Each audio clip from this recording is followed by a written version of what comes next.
Bonjour à tous, nous allons démarrer ce webinaire. Merci de vous être connectés nombreux pour ce nouvel événement Télécom Paris Alumni dédié à la 5G. Événement un peu particulier puisque, comme vous le savez, nous avons l'honneur et le plaisir d'accueillir ce soir Laure de la Raudière, présidente de l'ARCEP, précédemment députée d'Eure-et-Loir, mais également alumni de Télécom Paris.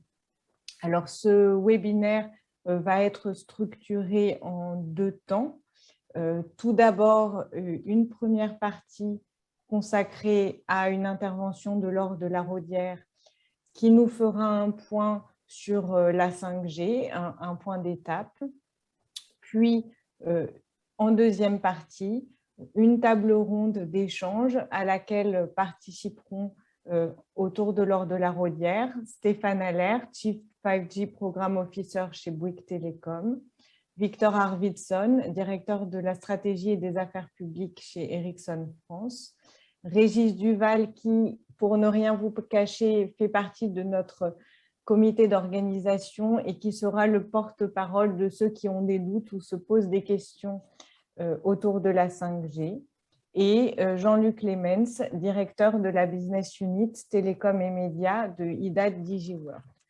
J'en profite pour vous indiquer que tout au long de cet événement, vous pouvez poser des questions en cliquant sur l'icône questions-réponses de l'outil. Ces questions viendront alimenter les échanges de la table ronde. Je profite également de l'occasion pour vous rappeler que cet événement lui-même est structuré en deux temps, puisque le webinaire de ce soir sera suivi par un deuxième, jeudi 25 novembre, donc la semaine prochaine, qui permettra d'aller plus loin sur un certain nombre de sujets, notamment les perspectives technologiques et les prochaines étapes de normalisation et sur les perspectives en matière de nouveaux services. Sans plus tarder, je vais passer la parole à Laure de la Raudière. Tout d'abord, un très très grand merci à vous de votre participation à notre événement de ce soir. Nous sommes un an après d'abord l'attribution par l'ARCEP des fréquences dans la bande des 3,5 GHz. Deuxièmement, également un an après les premières ouvertures commerciales de la 5G. À titre plus personnel, vous concernant, nous sommes à peu près 9 mois après votre nomination comme présidente de l'ARCEP. Quel premier bilan tirez-vous aujourd'hui de ce lancement de la 5G en France et quelles sont les perspectives et selon vous les grands enjeux qui sont à adresser par l'ensemble des acteurs de l'écosystème? Merci beaucoup. Bonsoir à tous. Merci de votre invitation à parler de la 5G ce soir parce que la 5G est d'importance stratégique dans le domaine des télécoms et de façon générale dans le développement de la société numérique ou la compétitivité des entreprises parce que le réseau 5G présente une rupture technologique par rapport aux autres générations de téléphonie mobile. En premier lieu, parce que la 5G va permettre d'avoir une augmentation de débit très importante et aussi une diminution du temps de latence, permettant donc de nouveaux usages pour les services grand public. Alors, je pense en particulier typiquement une expérimentation qui est en cours à la SNCF avec des hotspots dans la gare, dans les lieux publics pour desservir en un point donné beaucoup de débit avec une facilité d'installation par rapport à d'autres technologies et permettant ainsi, alors là l'exemple qu'il donne, c'est un voyageur de pouvoir télécharger son film en une minute, enfin en quelques secondes en fait, quelques dizaines de secondes avant de monter dans le train. Mais ça peut être aussi pour d'autres usages grand public qui vont utiliser le temps de latence, de pouvoir avoir une efficacité des interventions en temps réel des services de secours ou des services, donc des pompiers ou des services de santé, par la transmission d'usage en temps réel, en fait, de ce qu'ils découvrent sur le terrain avec des informations qui sont transmises soit au centre d'information, soit au centre de supervision, soit pourquoi pas même imaginer de la téléchirurgie à distance. Et puis, en parallèle, la 5G apporte la possibilité de cohabiter de multiples applications et des usages extrêmement différents sur le même réseau, ou encore la gestion de très nombreux objets connectés, notamment pour les entreprises. Et là, on commence à avoir des réflexions dans le domaine industriel pour l'amélioration de la connectivité de l'ensemble des équipements qui existent dans une usine, ou des terminaux des ouvriers, des techniciens qui travaillent dans l'usine. Donc, quand on va sur le terrain, on commence à avoir la réflexion de cet usage qui n'était pas permis avec les générations précédentes. Mais objectivement, aujourd'hui, donc là, on est un peu dans la prospective des usages de la 5G. Aujourd'hui, l'intérêt des opérateurs pour la 5G est d'abord tout simplement pour désaturer les réseaux 4G dans les zones denses, parce que l'augmentation de la demande en matière de débit aurait amené, sans l'attribution de nouvelles fréquences, aurait amené en fait une congestion des réseaux, et c'est vraiment le premier usage de la 5G, c'est bien celui de la 5G dans la bande cœur de 3,5 GHz qui a été les fréquences qui ont été attribuées il y a tout juste un an. C'est bien l'usage premier qui est fait de la 5G. À plus long terme, l'introduction dès 2023 de la 5G de bout en bout, donc accès au niveau de l'accès radio et du cœur de réseau, devrait voir émerger des applications nouvelles reposant donc sur des technologies spécifiques, les performances spécifiques de cette technologie, notamment tout ce qui sera permis par le slicing. Voilà, dans le cadre c'est ce que je disais en introduction, en tout début, dans le cadre des premiers projets et des expérimentations, on voit se développer en milieu industriel des prises en compte de la technologie 5G pour mettre en place des expérimentations d'industrie 4.0, soit dans le cadre de notre offre d'expérimentation de la bande 26 GHz. Donc, il y a une plateforme où les industriels peuvent venir auprès de l'ARCEP demander des fréquences pour expérimenter l'usage de la 26 GHz sur un lieu, sur une usine, et on a nos équipes, les équipes de l'ARCEP sont là pour accompagner ces industriels, ou alors des cas qui sont dans une autre type de bande de fréquence qui est la 2,6 GHz, et je pense en particulier par exemple à l'expérimentation de l'usage de la 5G, technologie 5G, dans le port du Havre, avec la connexion en fait des navires de bathymétrie, c'est ceux qui mesurent la profondeur des bassins et des chenaux d'accès, pour envoyer l'ensemble de ces mesures en temps réel au port, ce qui est un enjeu en fait de compétitivité des ports par rapport aux autres, parce que ça permet naturellement de donner l'information aux navires qui veulent rentrer dans les ports beaucoup plus rapidement, de l'endroit où ils peuvent aller et de l'orientation. Donc ça fait perdre moins de temps naturellement aux navires et aux porte-containers qui arrivent dans les ports. Je ne sais pas si certains d'entre vous ont eu la chance aussi de regarder une vidéo qui doit exister sur Internet, qui est la façon dont fonctionne dès aujourd'hui le port de Shenzhen en Chine, où en fait il n'y a plus de grutiers dans les grues. C'est-à-dire que les grutiers sont au sol, et je ne sais même pas comment ils s'appellent maintenant, si on peut toujours qualifier ça de grutier, mais globalement, les grues sont équipées de vidéos, et en temps réel, en fait, les envois sont envoyés à des personnes au sol qui peuvent ainsi gérer plusieurs grues à la fois, donc avoir plus d'efficacité, parce que les images en temps réel sont renvoyées, et l'acheminement en fait des containers d'un endroit à l'autre, entre le bateau et le déchargement sur le quai, ou alors sur la navette qui doit l'acheminer vers le camion, tout ça est automatisé, la navette est déjà autonome. Donc ça existe, c'est la vraie vie. C'est ça que je veux dire, c'est que, et ça, c'est permis par la technologie 5G. Si, j'ai juste partagé pendant très peu de temps quelques slides sur l'état des lieux de l'attribution des fréquences, l'état des lieux du développement, puisqu'on fait un point à date d'1 an de la 5G, donc, et puis et les obligations qu'a fixé l'ARCEP dans le cadre de l'attribution des fréquences 5G 3,5 Hz, c'est des enjeux importants de connectivité. Donc, je vais passer à peu près 5-10 minutes là-dessus. Après, on pourra rentrer dans le vif du sujet de la table ronde qui me paraît aussi intéressant. Donc, je fais le partage d'écran en espérant que ça marche. Oui, ça marche.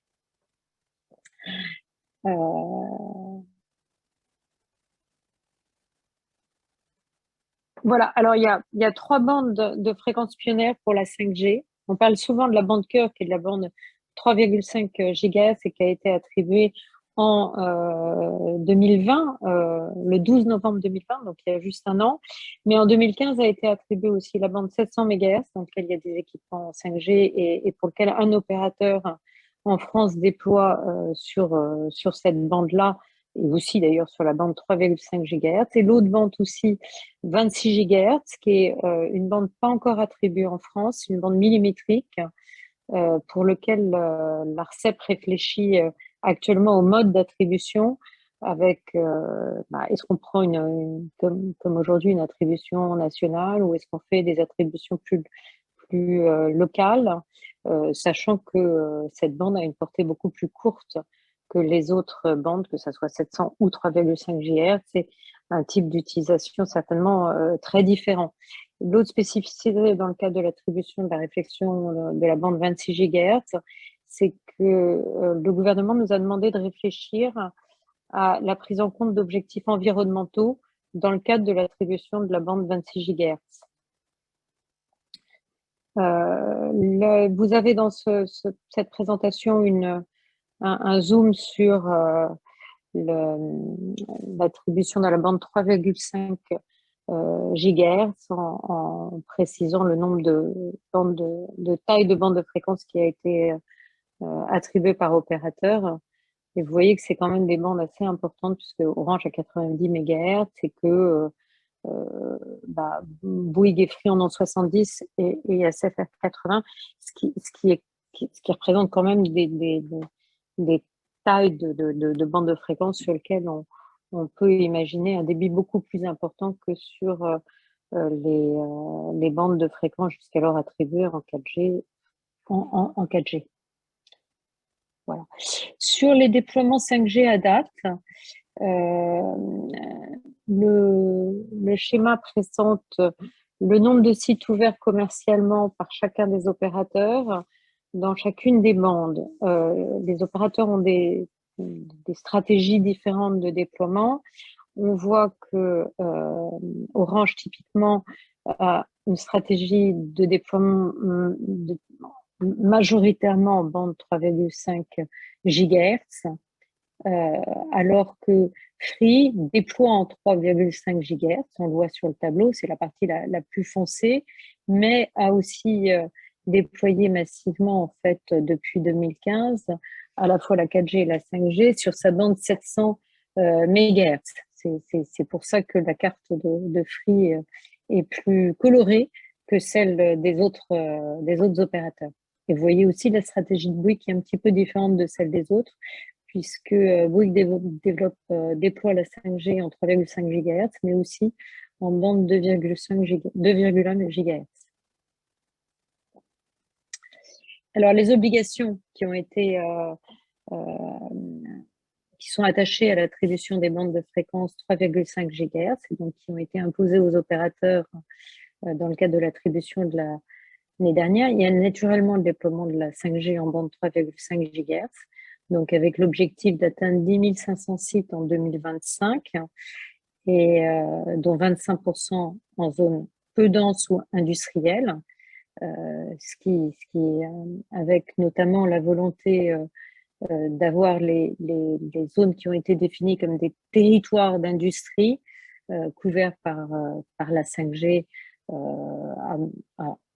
moyen terme, c'est-à-dire 2025, c'est moyen terme, 100% des sites 5G en 2029, mais voyons, en attendant 2029 pour couvrir les zones rurales, il y a une obligation qui a été imposée aux opérateurs d'avoir de la 4G+, c'est-à-dire que chaque site devra avoir un débit théorique maximal d'au moins 240 mégabits par seconde, avec 75% des sites d'ici 2022, 85% d'ici 2024 et 90% en 2025. Et ça, c'est l'objectif finalement d'améliorer la qualité des réseaux mobiles data dans tous les territoires rapidement. Voilà ce que sur la 5G, ce que je voulais dire en introduction finalement de ce point à date. Peut-être un tout petit mot par rapport à la comparaison européenne. On a attribué, je dirais, la France est dans la moyenne des pays européens dans l'attribution des bandes de fréquences, puisqu'on a déjà attribué la bande 700 MHz, la bande 3,5 GHz. On n'a pas encore attribué la bande 26 GHz. On va le faire d'ici fin 2022. Mais comme beaucoup de pays européens, je dirais, sur la bande 26 GHz, dans les grands pays européens, seuls l'Italie, l'Allemagne et la Finlande ont attribué la bande 26 GHz, mais les autres pays sont encore en train de réfléchir aux modalités d'attribution de ces bandes. Voilà ce que je pouvais dire en introduction avant de participer à la table ronde sur les enjeux un peu plus précis qui ont été identifiés. Merci beaucoup, merci pour ce point général et sur lequel on va nécessairement rebondir pendant cette phase de table ronde. Donc, je vous rappelle, et donc vous voyez maintenant à l'écran l'ensemble des personnes qui participeront à la table ronde que je vous représente. Donc, Stéphane Haller, Chief 5G Programme Officer chez Bouygues Telecom. Victor Arvidsson, directeur de la stratégie et des affaires publiques chez Ericsson France. Régis Duval, qui sera donc le porte-parole de ceux qui se posent des questions, et Jean-Luc Clemens, directeur de la Business Unit Télécom et Médias de l'IDAT. Cette table ronde va être structurée autour de quelques grandes thématiques importantes autour de la 5G. Et la première, ce sont les perspectives marché et innovation, perspectives de nouveaux services. Et pour démarrer, ma première question sera pour vous, Jean-Luc Clemens. Pourriez-vous nous refaire un panorama un peu général de la 5G dans le monde? Comment se situe la France en Europe et plus généralement l'Europe par rapport au marché américain et au marché asiatique? Merci beaucoup. Je crois qu'il y a un chiffre très intéressant qui a été rendu public ce matin. La Chine a annoncé qu'elle avait 450 millions d'utilisateurs de la 5G. 450 millions. Alors c'est énorme, donc ce sont des clients qui sont effectivement équipés de terminaux 5G, ils sont couverts par un réseau 5G. Alors, on pourrait se dire, bon, en France, on doit être environ aux alentours entre 1,5 million et 2 millions de clients 5G, donc évidemment, on en est loin. Maintenant, ce qui est intéressant, c'est de regarder finalement les approches industrielles extrêmement différentes qui ont été prises par les pays de la région Asie-Pacifique, les pays européens et les pays d'Amérique du Nord, essentiellement les États-Unis. Chez nous, je crois qu'on donne une priorité assez importante à l'aspect B2B de la 5G. Et effectivement, comme la présidente de la Rodière le disait, la 5G, c'est une vraie rupture technologique. Ça va effectivement permettre des services nouveaux, des transformations de la compétitivité de certains secteurs industriels. Donc ça, c'est très clair. En Asie-Pacifique, en Chine, en Corée du Sud, là-bas, l'approche a été assez différente. C'est-à-dire que, d'une part, les réseaux, en Chine notamment, ont été partagés. Donc, il y a une politique industrielle extrêmement j'ai envie de la qualifier de dirigiste, où effectivement les opérateurs mobiles ont été sommés de déployer les réseaux ensemble. Donc en fait, on se rend aujourd'hui en Chine dans la situation où il y a un très grand réseau 5G partagé par les 3 opérateurs. Il ne faut pas oublier qu'en Chine, il n'y a que 3 opérateurs pour l'ensemble du pays. Et donc, il a pu être déployé extrêmement vite. Parallèlement à ça, il y a un écosystème extrêmement riche d'équipementiers. On sait bien, nous sommes nombreux à avoir des téléphones chinois dans nos poches. Là-bas, aujourd'hui, l'intégralité des smartphones vendus sont des smartphones 5G. Et donc, il y a une politique très volontariste, y compris chez le consommateur final, de déployer des réseaux 5G. Aux États-Unis, l'approche est un peu différente. Elle est B2B également, mais elle est également B2C. B2C parce que là-bas, Verizon et AT&T utilisent la 5G pour déployer ce qu'on appelle du Fixed Wireless Access, donc c'est-à-dire l'utilisation des réseaux mobiles à des fins fixes. Donc, vous vous retrouvez là-bas dans des zones où finalement, vous ne pouvez pas avoir accès à la fibre. Et grâce à la 5G, notamment aux ondes millimétriques qui permettent des débits quasiment équivalents à la fibre, on arrive à déployer des structures, des infrastructures numériques de très, très grande qualité. Alors, cette approche, elle est également utilisée dans certains pays européens. On parlait tout à l'heure de l'Italie, qui a attribué ces fréquences à 26 GHz. Donc, ce sont ces fameuses fréquences qui permettent des débits de l'ordre du gigabit par seconde. En Italie, vous avez plusieurs opérateurs qui, au-delà de l'aspect B2B, également offrent à leurs clients des accès fixes mobiles utilisant des réseaux 5G en ondes millimétriques et aujourd'hui ont plusieurs centaines de milliers de clients. L'Italie étant un pays, contrairement à la France, qui accuse un certain retard en termes de déploiement des réseaux fibre optique, compense, en tout cas à court terme, grâce à ces réseaux. Donc là, c'est une utilité de la 5G qui a émergé essentiellement aux États-Unis, aujourd'hui qui émerge dans les pays européens les plus en retard sur la fibre. Et donc, la 5G, c'est pour les entreprises, mais c'est également pour le consommateur final, notamment en tant que substitut à la fibre optique. Merci beaucoup pour ce panorama général. Peut-être que Victor Arvidsson, vous voulez compléter avec tous les marchés sur lesquels Ericsson est présent et donc les initiatives qui sont déjà lancées. Oui, absolument. Après, effectivement, on vit sur la même planète, hein, Jean-Luc et moi, donc c'est assez similaire. Mais ce qui est vrai, c'est qu'on a vu une dynamique forte en Asie du Sud-Est. Sur la Chine, moi, j'avais en tête, alors chacun voit un peu midi à sa porte. Jean-Luc, vous parliez du nombre d'abonnés. Nous, on est en train de compter le nombre de stations de base où on parle d'1 million, 1 million de stations de base. Alors après, effectivement, faut diviser en fonction de la population, mais c'est de mémoire, c'est à peu près s'il y en avait 40 000 en France. Donc, il y a quand même peut-être un petit peu d'avance là-dessus. Donc ça, on le voit assez fortement. Sinon, je suis assez d'accord sur la répartition. Moi, ce que je pourrais peut-être dire pour compléter un peu et pour pas paraphraser ce qui a déjà été bien dit, ce qui est intéressant dans le B2B qu'on voit pas mal en Europe, c'est qu'on voit un intérêt à démarrer parfois avec de la 4G, de tester des cas d'usage et se rendre compte qu'en 5G, ça ira encore mieux. Ce qui marche assez bien aussi, pour reprendre un peu l'exemple de Laure de la Rodière, c'est les environnements finalement industriels assez confinés, c'est-à-dire j'ai un port, j'ai une mine, je commence à avoir une usine où j'arrive à identifier très rapidement le bénéfice, le business case à passer en 5G, enfin d'abord en 4G ou en 5G. Donc sur un port, c'est évident en termes de compétitivité, si je décharge le bateau 2 jours plus vite que le port d'à côté, les grands navires vont se dérouter, ils vont peut-être perdre 2 heures de camion derrière, mais ils ont gagné 2 jours de téléchargement dans mon port. Donc ça, c'est assez viable.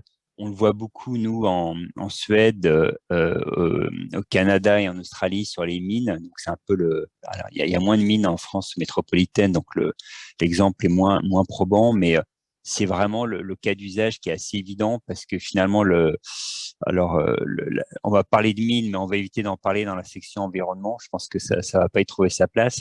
Mais effectivement, le schéma, c'est vraiment d'utiliser des explosifs, de ramasser après que le nuage toxique se soit dissipé les minerais. Et donc, si on peut automatiser et faire exactement comme sur l'exemple de Shenzhen, avoir l'opérateur qui est à quelques kilomètres ou quelques centaines de mètres de là, on a un bénéfice évident. Donc, ça, c'est un exemple qui marche bien parce qu'effectivement, il y a un business case qui est clair, il y a un environnement confiné, l'acteur, il voit que j'installe 3-4 antennes et je rentabilise en quelques mois mon investissement. Et après, ce qui est plus compliqué, et après je vais passer la parole en B2B, c'est là où les écosystèmes sont plus compliqués, sont plus vastes. Typiquement, il y avait une question sur le transport. Là, c'est quand même compliqué parce qu'il y a les acteurs des routes, peut-être les sociétés de camions, les opérateurs. Enfin, il y a beaucoup de gens autour de la table. Là, c'est un peu plus compliqué à mettre en œuvre. Il peut aussi y avoir une difficulté dans des environnements industriels quand on veut avoir des robots mobiles, quand on est associé non seulement à la connectivité 5G, des nouveaux robots, des nouveaux équipements. Donc là, il y a effectivement une phase un petit peu de rodage et d'apprentissage, de baisse des coûts de certains équipements. Mais voilà, peut-être déjà pour donner un premier éclairage. Je passe la parole. Merci beaucoup.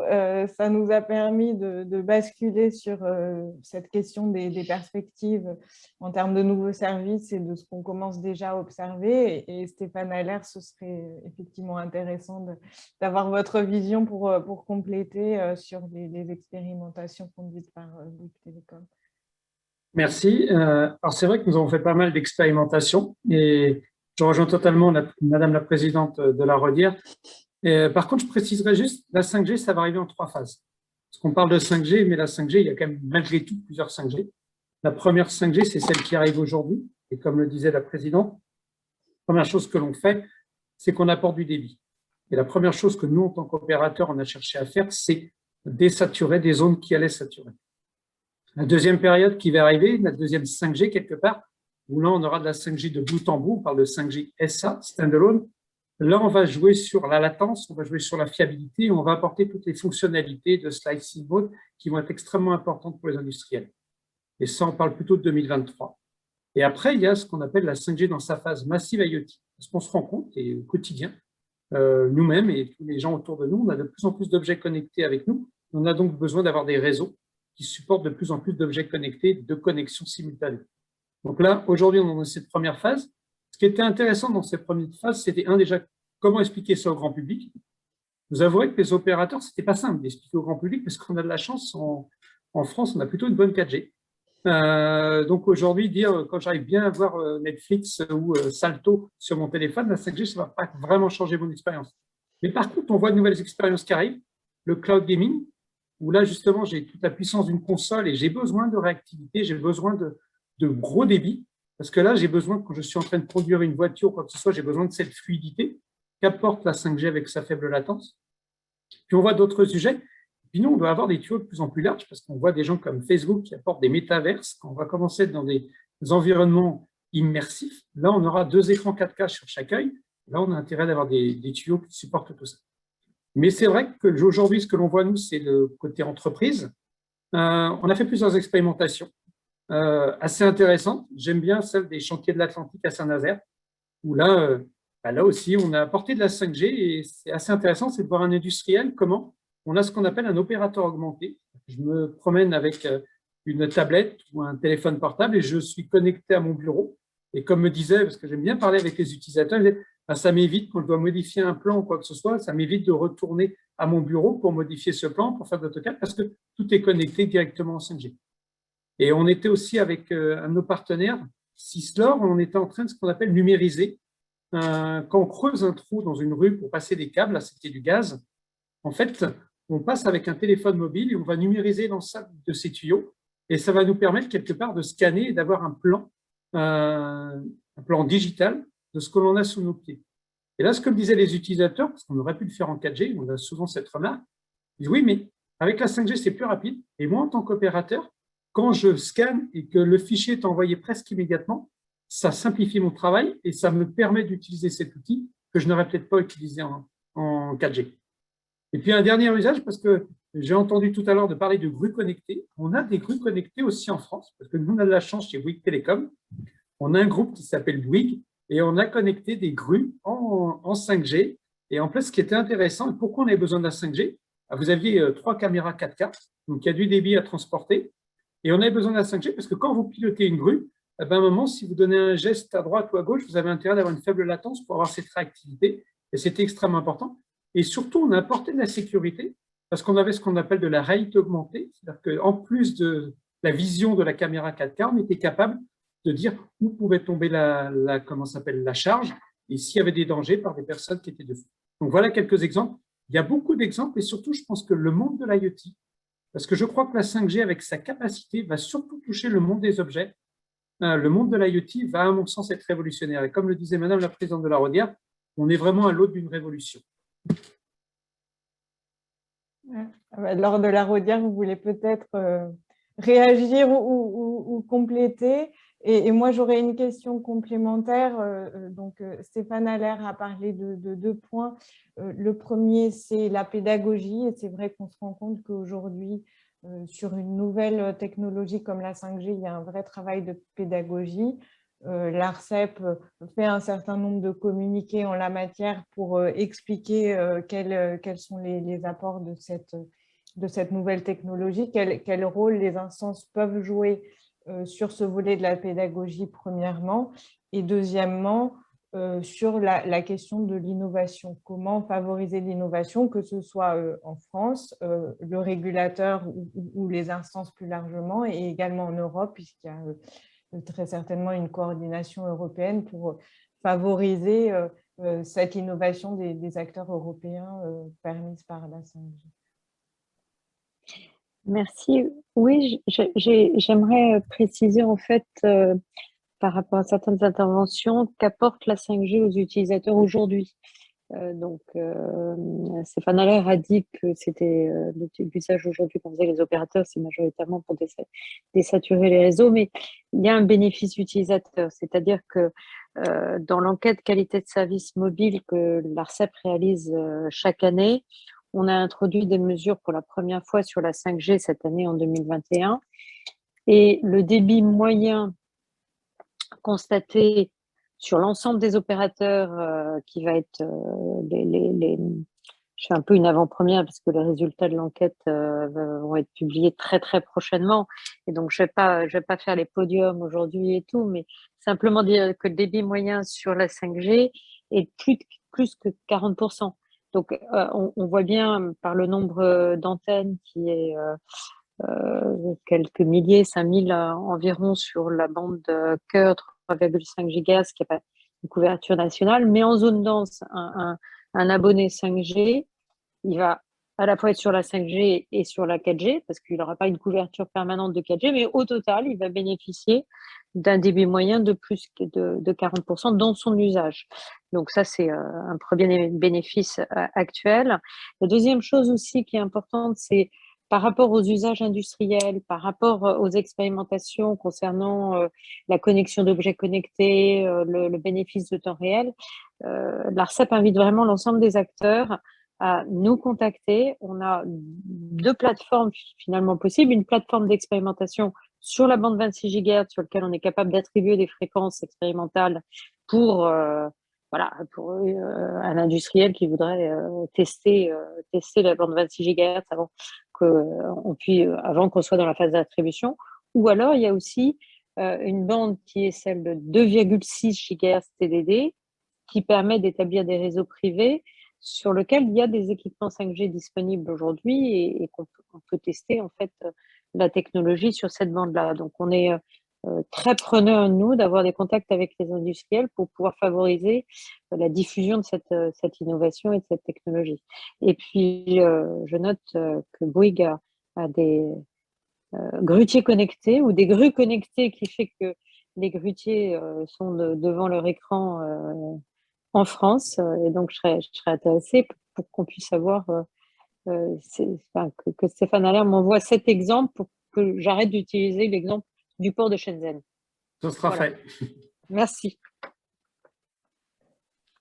Alors, je vais rebondir avec une question. Je vous laisse voir peut-être pour Victor Arvidsson, une question de participants sur la 5G pour les véhicules autonomes. C'est vrai qu'on en parle beaucoup. C'est peut-être pas la première application qu'on va voir dans le temps. Mais est-ce que vous pouvez nous expliquer un peu où on en est? Quel rôle pourrait jouer la 5G à terme sur cette question-là? Alors, je veux bien en parler un petit peu. C'est vrai on en a beaucoup parlé. Je pense qu'il y a déjà sur la définition véhicule autonome, je ne vais pas dire qu'on en est revenu, mais c'est vrai qu'il y a quelques années, tout le monde parlait de véhicules autonomes et de ces milliers de véhicules autonomes qui allaient circuler dans les mois ou les quelques années qui allaient suivre. Là, je pense qu'on a quand même, on est sur une vision un peu plus progressive et un peu plus sur le long terme. Mais ne serait-ce que finalement, si je prends quelque chose de plus, peut-être de plus terre à terre et de plus concret, ne serait-ce qu'une voiture connectée et qui arrive finalement un peu comme un transpondeur d'avion à voir quels sont les autres véhicules qui se promènent dans une zone, à voir quels sont les autres véhicules qui arrivent à un rond-point, qui sait de manière automatique prendre le meilleur parcours parce qu'il a une vue vraiment connectée sur tout son environnement. Même si effectivement on s'attend à ce que le conducteur ait quand même une forme de maîtrise de son véhicule. Ça, c'est des choses effectivement où je pense qu'on voit beaucoup de sens à différents niveaux. Il y a effectivement le sens pour la navigation, pour la facilité de la navigation, pour aller progressivement vers plus d'autonomie, plus d'efficacité, plus d'efficacité énergétique aussi. J'ai vu qu'il y a des questions sur la partie environnementale et puis évidemment aussi d'autres services liés à l'entertainment à l'arrière de la voiture essentiellement. Donc ça, effectivement, les besoins sont assez clairs. La technologie 5G, elle est clairement identifiée comme pouvant répondre à ce besoin. Et puis, effectivement, il y a aussi une espèce de synergie puisqu'elle elle doit être déployée, donc autant l'utiliser au maximum. Il y a également des cas d'usage plus professionnels avec les flottes de camions. On parle pas mal de ce cas d'usage où ils se mettent les uns derrière les autres sur l'autoroute et le conducteur du premier camion conduit finalement pour le reste de la flotte. Donc ça, ces besoins-là sont assez clairs. Je pense qu'il y a quelque chose d'un peu progressif. Ça, on le voit assez clairement en mûrissant ces sujets, en ayant passé un peu la phase de hype. Je pense que l'ARCEP l'a reconnu aussi dans ses objectifs, puisqu'il y a des objectifs de couverture assez clairs sur les grands axes. Ce qui me paraît aussi important, et on en parle un peu moins, mais j'aurais poussé enfin au moins porter l'attention là-dessus. Il y a aussi un débat au niveau européen, au niveau national, dans différents pays sur la technologie à choisir. Donc nous, on est là entre anciens télécoms, on ne voit que la 5G mais aussi une technologie alternative, le G5, l'ITS G5, basé sur le Wi-Fi, qui parfois va avoir la préférence typiquement des ministères des Transports d'un certain nombre de pays ou de la direction européenne en charge des transports, alors que la DG Connect va être plutôt en faveur de la 5G. Donc, sur le choix de la techno, il y a aussi un débat. Il y a pas, comme on pourrait le croire, entre ingénieurs télécoms, que tout le monde est bien entendu convaincu que la 5G, c'est la solution. Alors, c'est vrai qu'on peut, on peut s'étonner que des gens veulent déployer une technologie alternative basée sur du Wi-Fi, donc dédoubler un peu les réseaux. On peut aussi se dire que autant la 5G, elle a peut-être quelque chose de plus souverain, puisqu'elle est au moins largement développée, standardisée en Europe. Autant le G5, c'est plus sur une base Wi-Fi et c'est quand même un peu moins d'Europe dans l'ADN, pour aussi paraphraser une des questions. Donc voilà, pour résumer, je pense que c'est un cas d'usage très pertinent. Il est un peu plus compliqué à mettre en œuvre parce qu'il y a un écosystème un peu plus lourd, des déploiements un peu plus lourds et puis probablement une montée un peu itérative. Et puis aussi des questions un peu de standards, de choix industriels qu'il ne faut pas oublier. Alors, je rajoute une toute petite question à ce que vous venez d'évoquer, qui a été posée par un participant. C'est est-ce que pour ce qui est transport public, par exemple les trains, par exemple les métros, qui ne sont pas dans la circulation générale, est-ce que c'est une étape qu'on pourrait franchir plus tôt dans les perspectives de véhicules autonomes par un déploiement 5G approprié? Si je peux me permettre, sur la 5G avec les véhicules, aujourd'hui, nous, on a des usages très concrets. Aujourd'hui, la plupart des véhicules, il y a un producteur de véhicules qui parle de software compagnie. Aujourd'hui, et nous, on a un besoin, et c'est que quand ils arrivent à une borne de recharge, vous avez beaucoup de données à télécharger. Vous avez beaucoup de données à envoyer vers ce véhicule. Et donc aujourd'hui, la 5G, par sa capacité, par ses tuyaux, elle répond à ce besoin. Et on travaille aussi sur les navettes autonomes. Pareil, quand vous êtes une navette autonome, vous parliez des bus et autres, mais même les avions. Quand vous avez un avion qui arrive au tarmac, aujourd'hui, un avion, c'est bardé de capteurs. Il a très peu de temps pour rester sur le tarmac. Et donc aujourd'hui, quand cet avion arrive, on doit aller, et là, peut-être qu'on utilisera la bande 26 GHz parce qu'on a besoin de beaucoup de capacité en très peu de temps, parce que les minutes pour télécharger ces terras de données, on parle de terras de données, sont extrêmement importants. Donc, des cas concrets de véhicules autonomes avec la 5G, on en a dès aujourd'hui. Excusez-moi. Merci. Alors, peut-être, on a parlé tout à l'heure d'IoT et je pense que c'est important de revenir sur ce sujet-là. Jean-Luc Clemens, peut-être que vous pouvez nous donner une vision générale de ce qu'on observe en termes de projets IoT dès aujourd'hui, et puis ensuite, notamment Stéphane Allaire, je ne doute pas, aura des compléments à apporter. Oui, je suis convaincu que Stéphane aura plein d'exemples à Voilà. donner sur la partie IoT qu'il connaît certainement encore bien mieux que moi. Disons qu'il y a effectivement beaucoup de choses. Moi, peut-être je pourrais juste donner un exemple que j'ai trouvé sympathique. Et ça touche la ville intelligente.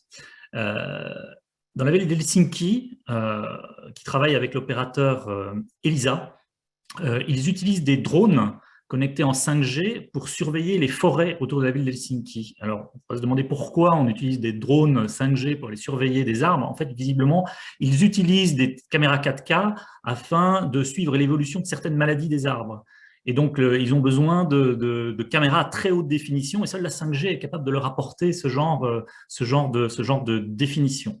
Donc, on est sur une espèce d'Internet des objets intelligent, et dans le cadre, non pas là on va dire d'un business traditionnel, mais plutôt dans le cadre d'un service public. Donc, l'IoT 5G, ça fonctionne aussi dans le cadre de la ville intelligente. Je pense que ça, c'était un sujet qui me tenait à cœur d'évoquer. J'imagine, Stéphane, toi, de ton côté, tu dois avoir plein de beaux exemples également.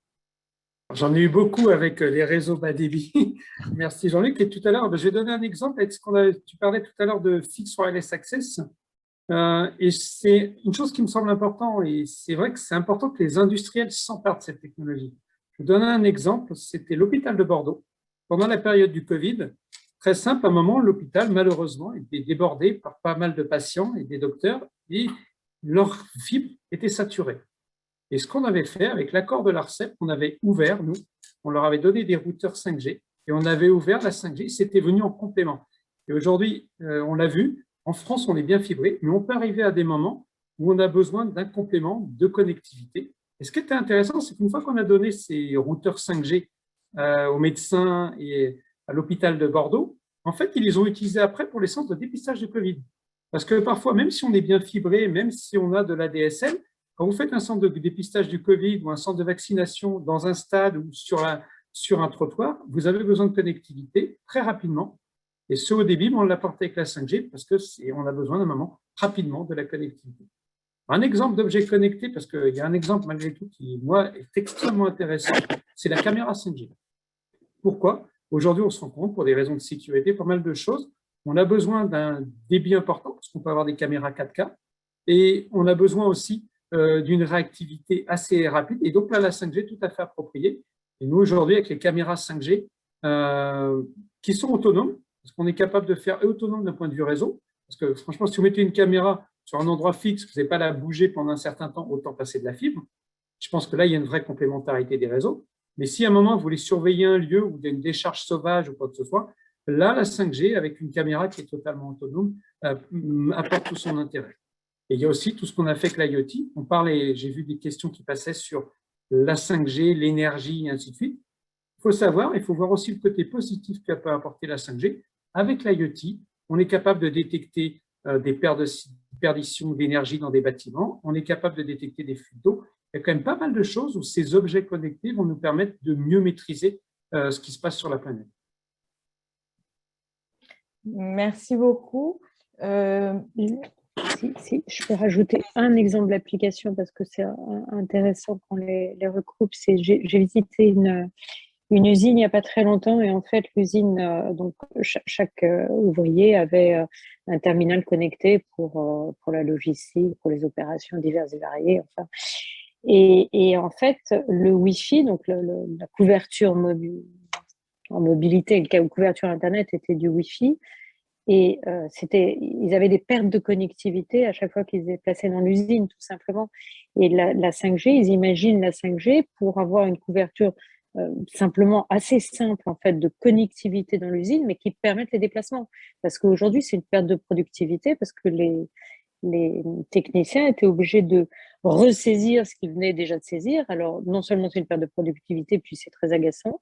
C'est pas une efficacité opérationnelle. Vous avez un terminal connecté, c'est formidable. Vous pouvez faire des choses en mobilité, vous gagnez du temps et tout. Puis d'un coup, vous perdez tout ce que vous avez saisi. Donc, voilà, ça c'est aussi un exemple concret de peut-être l'utilisation de la bande 26 GHz dans des zones qui font 1000 m², 2000 m².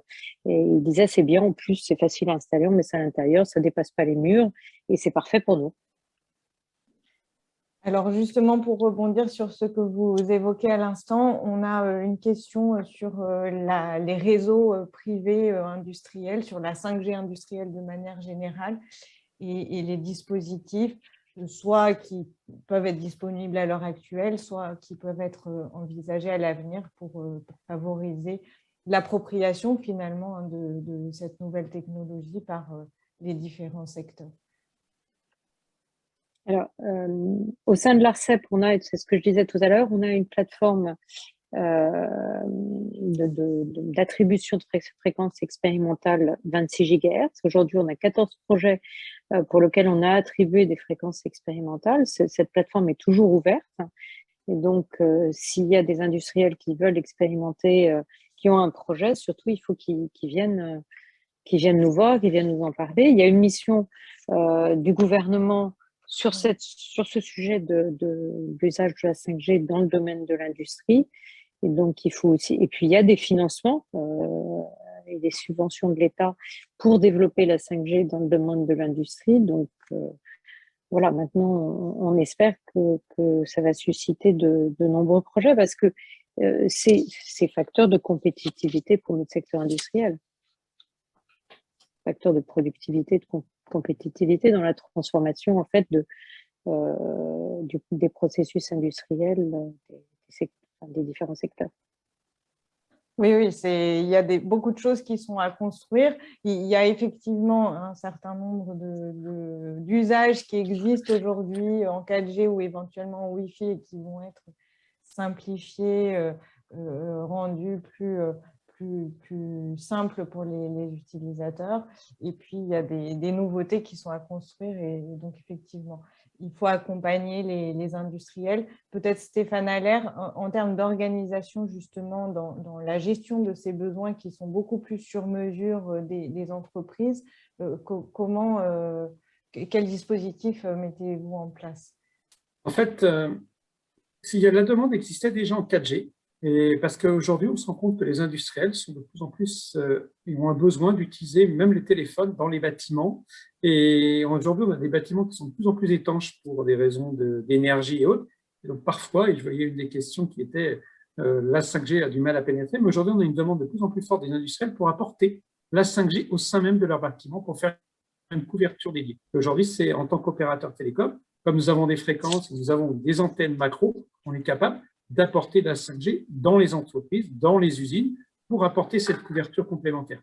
Et ça arrive même au niveau du grand public. Par exemple, chez Bouygues Télécom, aujourd'hui, on couvre les IKEA. Alors, pas qu'avec du Bouygues Télécom, on couvre nous, mais pour tous les opérateurs, parce que les gens, quand ils vont faire leurs courses, ils ont besoin de cette couverture. Et c'est vrai qu'il y a ce débat de demain, on a des industriels qui nous posent la question, je vais peut-être remplacer mon Wi-Fi par de la 5G, par de la 4G, parce que l'expérience que dont parlait Madame de la Rodière, c'est exactement ça. C'est qu'aujourd'hui, les gens veulent avoir cette continuité de service, que je sois à l'extérieur et à l'intérieur. Et là, par contre, moi, je me pose une question, mais là, ce sera un débat, à mon sens, d'1h30, 2 heures, réseau privé versus réseau hybride. Parce que ce que j'ai constaté, c'est qu'il y a des gens qui ont des réseaux privés. On en parlait, Jean-Luc pourra peut-être confirmer, Verizon fait beaucoup de réseaux privés aux États-Unis. Et maintenant, il se rend compte d'un problème. Imaginez, je prends un exemple très simple, vous prenez un aéroport, vous avez un réseau privé. Quand vous êtes sur votre réseau privé, quelque part, vous avez votre propre réseau, votre propre cœur de réseau, mais donc vos objets vont être connectés qu'à votre réseau. Alors, ça apporte beaucoup de sécurité, mais dès lors que vous prenez cet objet et que vous sortez de l'aéroport, imaginez que vous êtes quelqu'un avec un container, il sort, il n'est plus vu par son réseau, parce qu'il est normalement dans son réseau privé, dans sa couverture, sa cloche privée. Et c'est pour ça que je pense que les opérateurs, nous, on a un rôle à jouer dans ce côté hybride, où je peux apporter quelque chose au niveau d'un site industriel, et en même temps, j'apporte une couverture nationale pour cette continuité de service. Et ça, c'est extrêmement important, et c'est ce sur lequel nous travaillons. Et c'est vrai que la 5G, alors je ne vais pas rentrer en détail technique, mais avec le MEC, avec les UPF, apporte beaucoup de facilités qui vont nous permettre cette hybridation entre un usage prioritaire, propriétaire du slicing et du edge computing en local, et cette capacité demain de retrouver ces mêmes services en mobilité. Ah, si j'étais clair. Merci. Justement, peut-être que Victor, vous pouvez compléter quelques mots sur le slicing et puis après, on changera de grandes thématiques. Oui, alors je suis complètement d'accord avec ce qui a été dit. C'est vrai qu'une usine, c'est pas une bulle isolée. Enfin, il y a le cas de l'aéroport, mais vous sortez un produit, vous allez d'un site industriel à un autre, vous avez besoin de cette connectivité. J'ai assisté donc justement dans ce groupe de travail industriel sur la 5G à la présentation d'ArcelorMittal qui met en avant typiquement ce cas d'usage. Ils veulent déployer la 5G sur leur site industriel. Encore une fois, pour connecter des grues, ça va être le use case de l'année. Mais aussi, effectivement, ils sont hyper vigilants, hyper intéressés par cette capacité à connecter différents sites ou connecter donc des trains autonomes entre les sites pour transporter finalement les produits finis ou semi-finis. Donc ça, c'est clairement un cas. Après, le slicing, effectivement, c'est un point important. C'est dans l'ADN de la 5G, puisque l'idée, c'est bien de se dire, on va pas faire des silos, on va pas faire un réseau pour chaque usage, mais on va utiliser le slicing pour avoir des qualités de service dédiées. On en parle effectivement par défaut beaucoup pour les applications industrielles ou particulièrement critiques. Ça peut être pour des ambulances connectées. Je pense que c'est un cas d'usage auquel on n'a pas forcément pensé. Il y en a aussi. Alors après, je pense qu'il y a. Enfin, ce qui est intéressant dans le slicing, c'est qu'il y a des cas d'usage, je dirais, vraiment de sécurité publique, des ambulances, des pompiers, des forces de l'ordre, qui pour telle ou telle raison ont vraiment besoin d'une qualité de service dédiée. Peut-être à la limite l'hôpital connecté si on l'étend un petit peu. Après, il y a des cas d'usage, je dirais, industriels, pour peut-être repenser au groupe Bouygues. J'ai un chantier, j'ai des grues, je vais pas faire monter mes ouvriers en haut de la grue parce qu'ils pourraient tomber, ils perdraient du temps, on perdrait de l'efficacité, on augmenterait le niveau de risque. Donc, je vais connecter ces grues en 5G, mais néanmoins, je veux quand même que ça marche correctement. Donc, j'ai quand même j'ai un intérêt pour avoir un slice dédié pour des applications industrielles.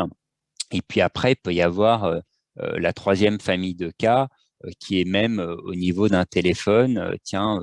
Est-ce que je veux que certaines de mes applications aient des qualités de service un peu dédiées parce que c'est un service bancaire, je veux quelque chose de particulier, ou par exemple, c'est la conférence Zoom, mais comme c'est la conférence de Télécom Paris, je veux surtout pas que mon réseau me lâche, donc je veux avoir une qualité de service un peu au-dessus.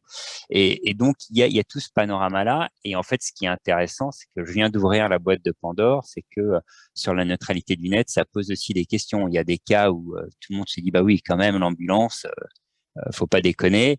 Et puis d'autres, sa conférence Zoom, il pixelisera, ça sera pas la fin du monde. Et je pense qu'il y a un débat à avoir. J'ai pensé bien qu'étant Ericsson et ayant promu le slicing comme étant l'ADN de la 5G, on a plutôt une opinion plutôt d'un côté, mais on peut imaginer effectivement que les opinions sont très diverses là-dessus. Donc c'est aussi un des sujets des mois et des années à venir.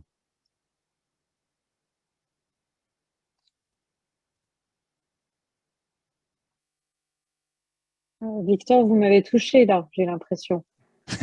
C'est exprès. Oh là.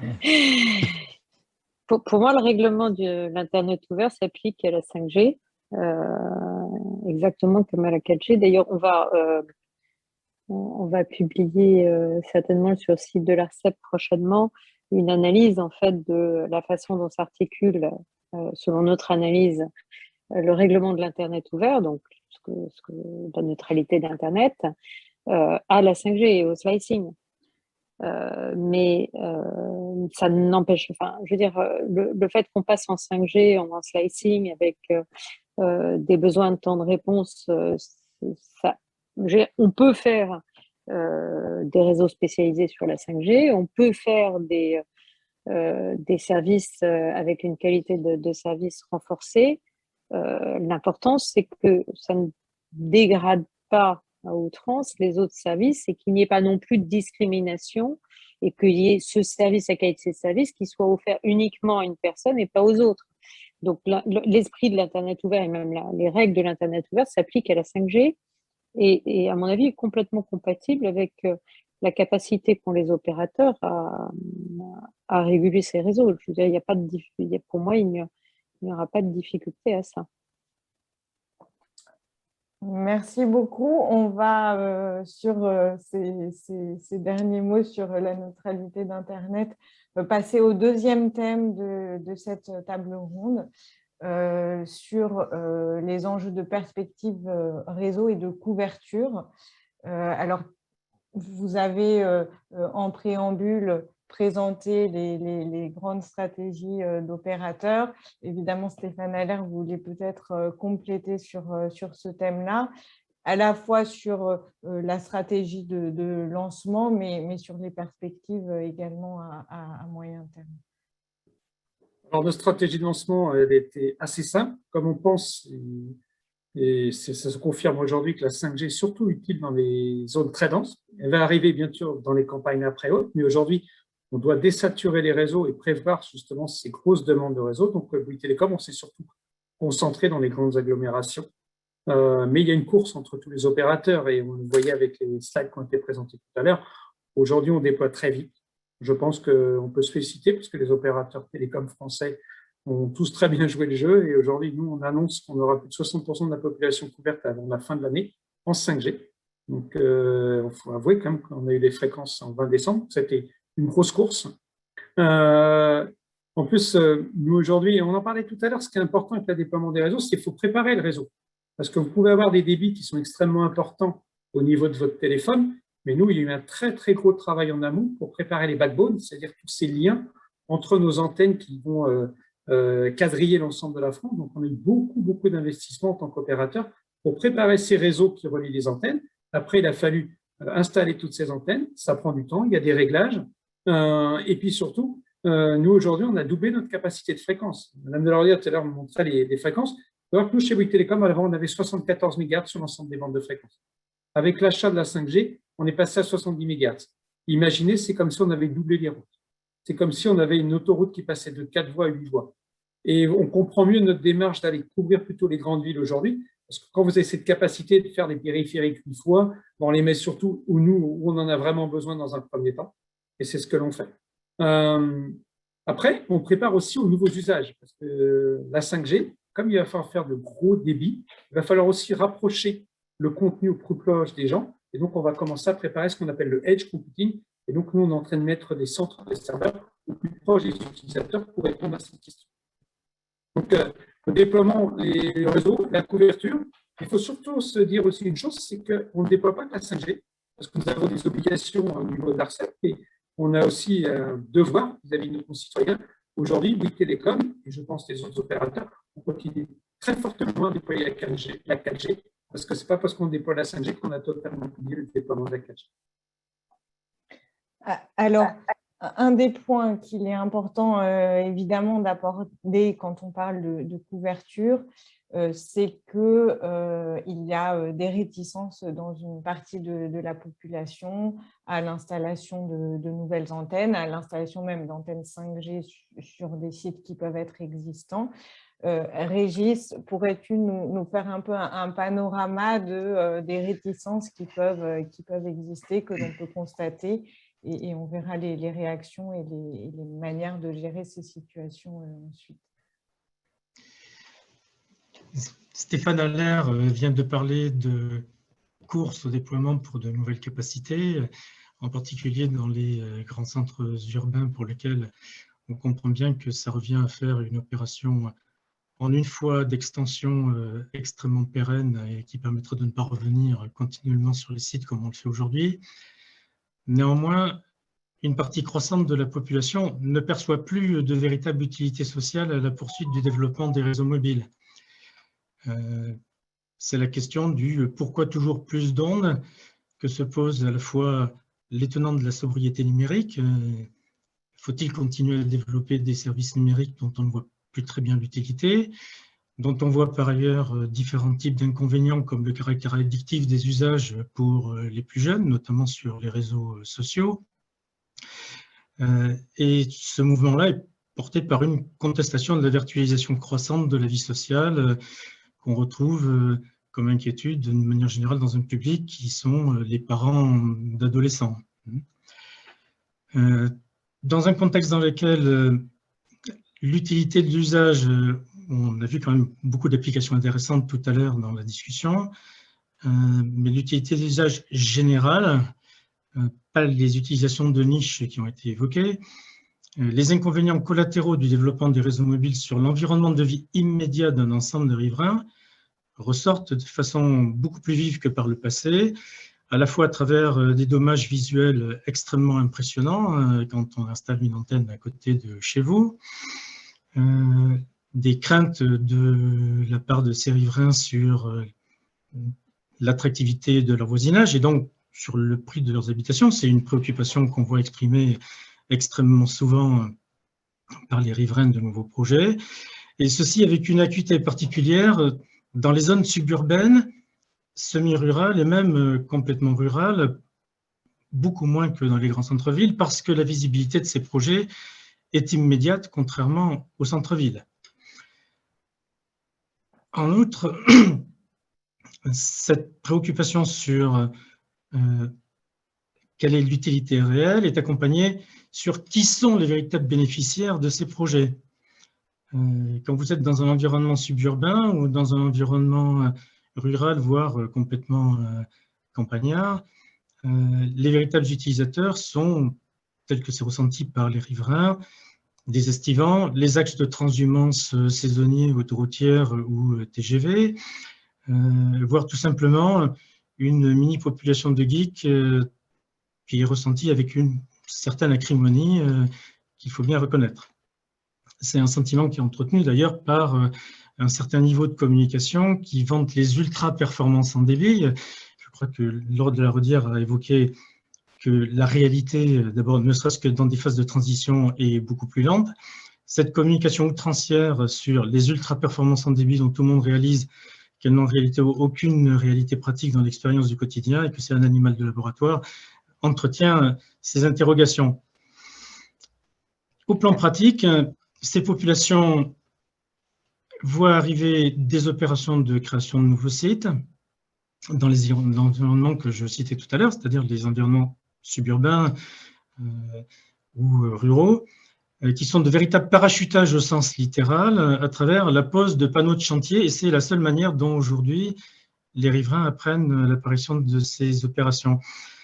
Dans ce cadre-là, leurs préoccupations sont: est-ce qu'il ne serait pas possible d'avoir une véritable concertation franche et ouverte sur le développement des réseaux dans les zones dans lesquelles la densification va se faire pour toutes les raisons qui ont été évoquées, de façon à réduire le nombre considérable et croissant de recours qui sont interjetés contre les projets d'antenne, par exemple par l'intégration au cahier des charges des opérateurs d'une obligation de discussion de schéma directeur de développement au niveau des territoires, une initiative qui ferait jouer un véritable rôle aux collectivités territoriales, et avec un contrat clair de service en termes de débit assuré. Laure de la Rodière a parlé de 250 mégabits, 240 mégabits tout à l'heure, un véritable contrat de service qui sera offert sur les zones en question pour une densité donnée de sites et avec, en contrepartie, l'affichage clair d'un niveau moyen de champ qui sera rayonné sur l'ensemble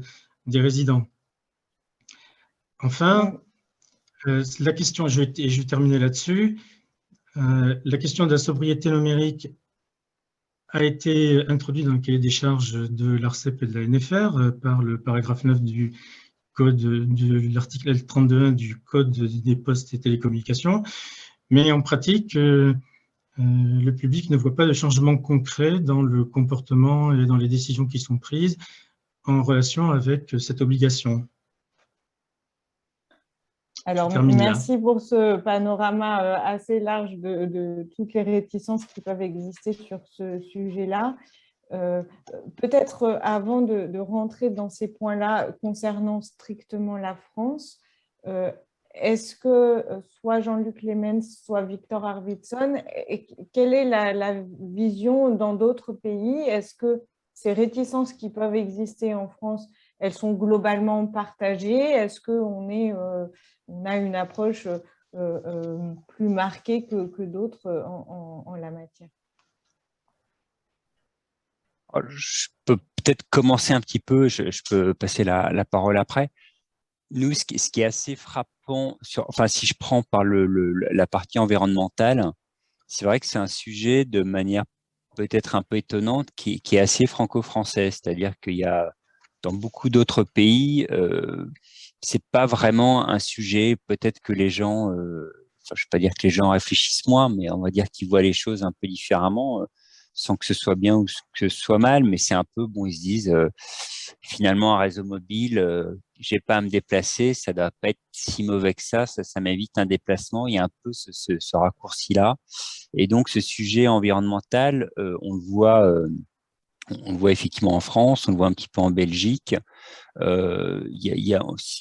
Ça, on le voit assez peu. Après, effectivement, il peut y avoir des fake news ou des inquiétudes légitimes. Je vais pas tout placer sous la fake news, ça serait pas respectueux, ça serait pas correct. Mais ça, effectivement, on peut le voir plus largement. Mais la partie environnementale, effectivement, elle est probablement plus restreinte. Et peut-être juste un commentaire, et puis après, je passerai la main. Mais moi, pour peut-être réagir sur la première, peut-être la première phrase qui était c'est quoi cette est-ce qu'on a encore besoin de la 5G? Est-ce qu'on a encore besoin de cette amélioration? Est-ce que la 4G ne suffit pas? Et ce qui est intéressant aussi, je pense, de voir, de se dire et de se rappeler, c'est que la 4G, elle a été déployée commercialement d'abord fin 2009, enfin peut-être plus concrètement en 2010, et que la 4G de 2010 n'a rien à voir avec la 4G actuelle. Les terminaux ont évolué, ils ont des performances nettement plus élevées, ils savent agréger plus de bandes, ils ont des modulations plus avancées. Donc, la 4G, voilà, la 4G d'il y a 10 ans, c'est un peu retour vers le futur. On la reconnaîtrait pas là. Donc, la 5G, dans un sens, s'inscrit aussi dans la continuité de cette évolution. Donc, c'est pas comme si rien n'avait bougé pendant 10 ans. Et pourquoi est-ce qu'on passe maintenant à la 5G? On a eu des évolutions permanentes sur les standards, sur les technologies. Donc, on est de toute façon sur une trajectoire d'amélioration à peu près continue. Et là, effectivement, il y a un palier, il y a autre chose qui arrive, mais de toute façon, c'est le prolongement d'une courbe d'amélioration technique. C'est pas comme si on était sur un plateau sur lequel on était bien et on se demandait pourquoi il fallait monter la montagne en face. Donc, on est dans la continuité de cette amélioration technologique, même si en termes de dénomination, on passe de 4G à une autre dénomination et qu'effectivement, il y a des facteurs de rupture aussi qui ouvrent aussi, enfin, des facteurs d'évolution qui ouvrent à des ruptures en termes d'usage. Voilà ce que je peux peut-être dire en première réaction. Je te passe la main, Jean-Luc. Merci, Victor. Je vais faire écho à ce que tu viens de dire. D'abord, effectivement, le débat qu'on retrouve en France, on le retrouve dans quelques autres pays, mais c'est clairement pas un débat qui est généralisé. Il y a des pays européens, notamment les pays scandinaves, où ce n'est absolument pas un débat. On a j'ai un partenaire de travail en Suède. Quand on parle avec lui de ce genre de sujet, pour lui, c'est un non-sujet. C'est un non-sujet dans les médias suédois. Donc, de l'autre côté, pour également faire écho à ce que Victor disait, par rapport, est-il vraiment nécessaire de déployer une 5G? Effectivement, il ne faut quand même pas oublier qu'à la base, tout ça vient du consommateur final qui est en demande de meilleurs services et d'une meilleure fluidité. À la fois à travers l'évolution des services eux-mêmes. Il y a 10 ans ou il y a 15 ans, personne ne parlait de Netflix. Tout à l'heure, on évoquait le cloud gaming, qui est une des grandes activités pour le consommateur final où la 5G pourra faire la différence. Mais je rappellerai même, il y a un paradoxe dans les zones rurales. Tout à l'heure, on évoquait le fait que dans certaines zones rurales, ce que je peux comprendre, hein, certains résidents voient d'un mauvais œil l'arrivée d'une antenne dans leur quartier ou dans leur village.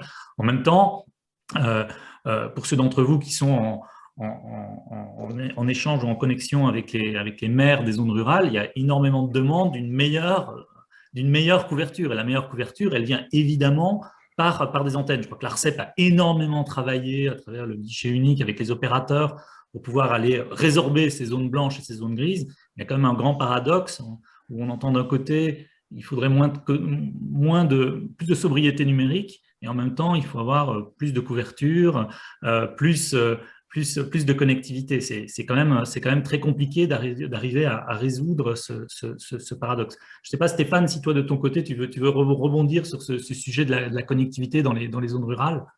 Ouais, je suis totalement en phase avec toi. On est vraiment dans un paradoxe. J'ai de la chance de parler à beaucoup de maires, parce que quand on a déployé la 5G, on était dans le dialogue. Et par exemple, dans les grandes villes, il y a eu pas mal de chartes qui ont été signées. Mais ce qui était intéressant, c'est que j'ai eu pas mal de contacts avec des petites communes et ils disent quand est-ce que la 5G arrive, parce que nous, on en a besoin pour désenclaver notre commune. Je donne 2 exemples très concrets. Aujourd'hui, c'est avec la 5G, malgré tout, il y a le télétravail. Et aujourd'hui, on l'a vu, parce qu'aujourd'hui, un territoire connecté, c'est un territoire où je vais faire venir des gens, je vais donner de la vie, parce que j'aurai cette capacité de télétravail. Il suffit que le Covid l'a démontré. Et un autre sujet qui est important, c'est nous, on l'a démontré avec des cabines de télémédecine connectées. Aujourd'hui, on se voit, il n'y a plus beaucoup de médecins dans des zones rurales.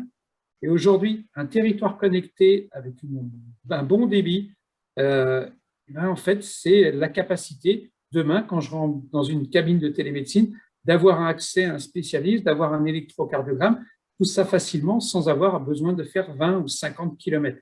Donc aujourd'hui, et je comprends, il y a un vrai débat, mais aujourd'hui, on ne peut pas tout avoir.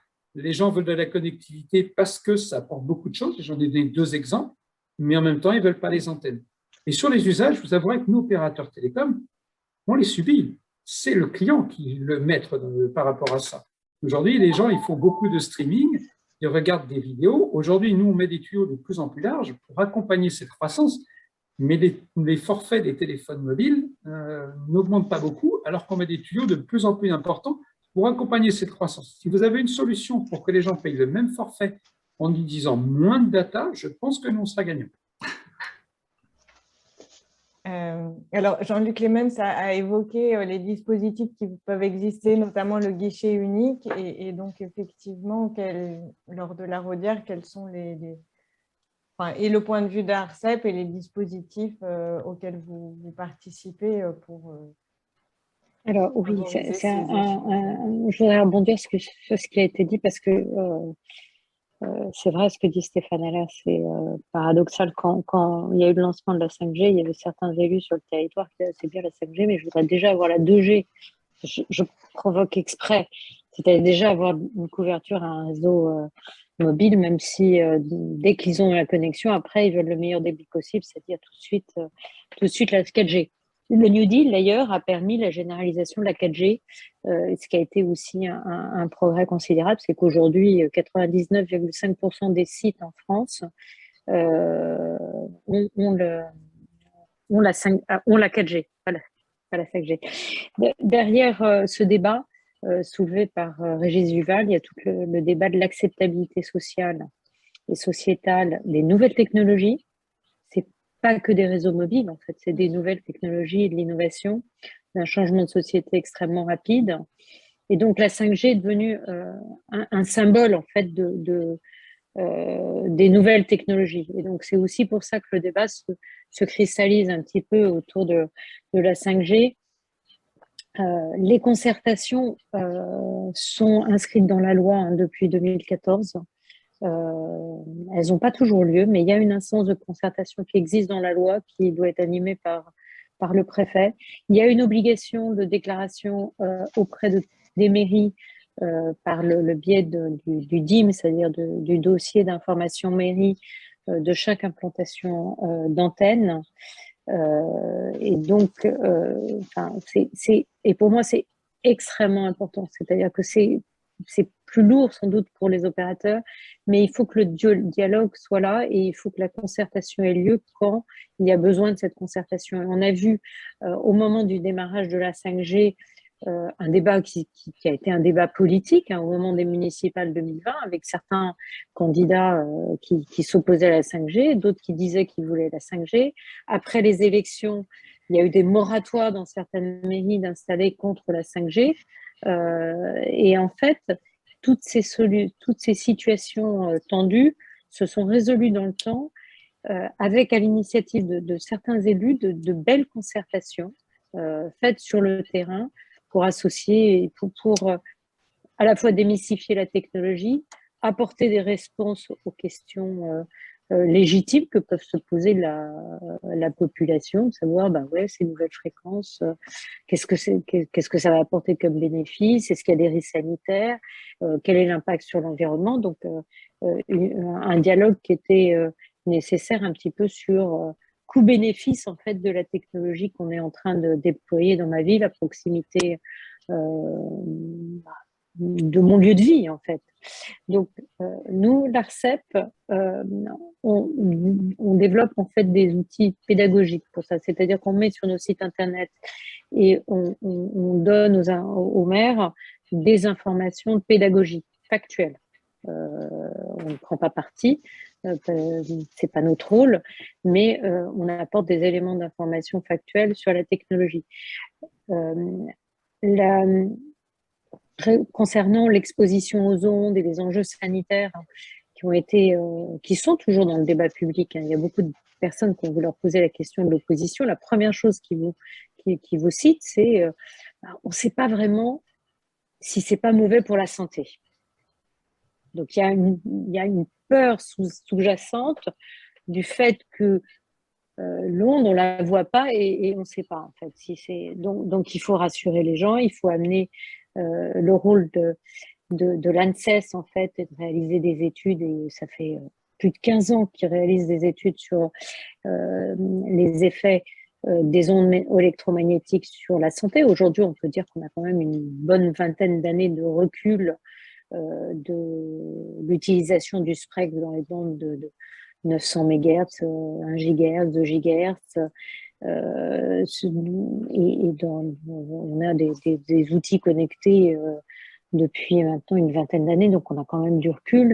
L'ANSES a dit sur ce qu'il a mis en consultation publique sur la bande 3,5 GHz en termes de résultats, c'est qu'il n'y a pas de nouveaux enjeux sanitaires liés à l'usage de la bande 3,5 GHz. Donc, tous ces éléments nécessitent d'être expliqués à la population.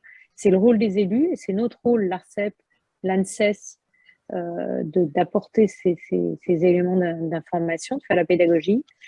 Il y a un élément si important dans le panorama, c'est l'ANFR qui réalise je crois que c'est 10 000 tests de mesures d'exposition aux ondes sur le terrain, que les mesures qui sont réalisées par les NFR en général sont 10 fois inférieures au niveau maximal réglementaire européen d'exposition aux ondes. Donc toutes ces informations sont à partager si on veut que nos déploiements des réseaux soient acceptés par la population. Le deuxième enjeu, excusez-moi d'être un peu long, mais ça c'est l'enjeu environnemental. L'enjeu environnemental est plutôt récent dans le débat public en France, mais il est très prégnant. Alors, à l'ARCEP, on a initié les travaux sur l'impact environnemental du numérique depuis 2019, donc on était plutôt précurseurs. Le Parlement s'en est saisi avec un rapport qui a été réalisé en 2020 et une proposition de loi portée par Patrick Chess qui a été adoptée il y a une quinzaine de jours de façon définitive, qui nous donne de nouveaux pouvoirs en matière de collecte d'informations en matière environnementale.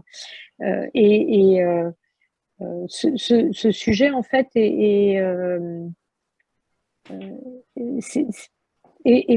porté maintenant dans le débat public en France. Et c'est vrai, quand je pose la question à mes collègues des régulateurs européens, c'est moins prégnant dans les autres pays. Néanmoins, le BEREC, l'Institut européen de régulation, a décidé d'en faire l'objet d'un des groupes de travail, un des groupes d'études que porte le BEREC pour l'année 2021. Et l'ARCEP co-préside avec un autre régulateur ce groupe de travail. Nos travaux, on les a menés de façon collaborative en associant les experts existants sur le sujet. On a l'objectif de mettre en place un baromètre environnemental du numérique à partir de la collecte d'informations qu'on pourrait avoir auprès des opérateurs, mais aussi auprès des autres acteurs, donc c'est-à-dire équipementiers, hébergeurs, fabricants de terminaux aussi, pour partager ces informations sur nos sites en open data, c'est-à-dire de faire de la régulation par la donnée, et surtout de bien comprendre, en fait, avant de commencer à réguler ou avant de commencer à mettre des objectifs ou avant de commencer à avoir, je dirais, des fausses bonnes idées d'encadrement, il faut savoir de quoi on parle. Il y a des fausses bonnes idées en matière de ce qui est bon pour l'environnement. Typiquement, on vous dit il faut nettoyer vos mails ou nettoyer ce qui est stocké sur le cloud et tout ça, mais pendant que vous faites ça, vous êtes en train d'utiliser votre ordinateur, et ça coûte plus enfin, c'est pas bon pour l'empreinte environnementale du numérique. Pareil, on nous avait demandé d'étudier s'il y avait un impact ou un lien entre est-ce qu'il y avait un impact environnemental du mode de distribution des terminaux mobiles? Est-ce que en fait le subventionnement avait un impact ou pas sur l'empreinte environnementale? On n'a pas pu mesurer d'impact sur le fait que subventionner un terminal, ça amenait un renouvellement plus rapide et donc c'était pas bon pour l'environnement. Ce qu'on sait en revanche, c'est que si vous gardez votre terminal plus longtemps, c'est bon pour l'environnement. Parce que les terminaux représentent 81% de l'empreinte environnementale du numérique, tous terminaux confondus.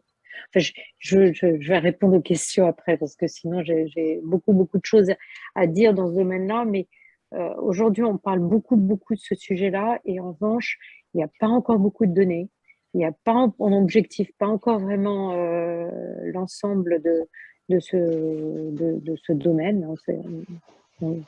On commence juste le travail et nous avons l'objectif, à partir de toutes les données qu'on va pouvoir collecter, à partir de données objectivées, de pouvoir mettre en place une régulation, un nouvel axe de régulation lié à l'environnement pour apporter des comportements plus vertueux vis-à-vis de l'environnement, que sur le secteur, mais aussi en matière d'usage des citoyens ou du monde industriel. Merci. Sur cette question environnementale, c'est vrai que l'ARCEP a initié un certain nombre de chantiers il y a déjà quelques temps. Les opérateurs aussi prennent tous la parole avec des objectifs en la matière. Peut-être d'abord Stéphane Allaire et ensuite Jean-Luc Clemens, vous pouvez nous expliquer un peu les initiatives en termes d'économie d'énergie ou d'utilisation d'énergie renouvelable qui sont déjà en place, déjà à court terme, et puis on parlera du moyen terme ensuite. Alors moi, ça va être assez bref, mais aujourd'hui, c'est vrai que Bouygues Télécom et le groupe Bouygues en général ont fait beaucoup d'efforts pour l'environnement. Et aujourd'hui, une très grande partie de nos antennes et de notre réseau télécom aujourd'hui est fournie en électricité renouvelable, soit de l'éolien, soit de l'hydraulique, mais aujourd'hui, une grande partie de notre réseau télécom est fait à partir d'énergie renouvelable. D'autre part, et ça, c'est un des avantages de la 5G, comme quoi, des fois, c'est vrai, il y a des fausses rumeurs. Les gens disaient la 5G, c'est dangereux pour la santé, donc les Chinois, ils éteignent les antennes la nuit. Et je me disais, non, en fait, la 5G, c'est comme vous avez une voiture récente aujourd'hui, vous avez du stop and go. Aujourd'hui, nos antennes 5G, quand personne l'utilise, elles s'éteignent.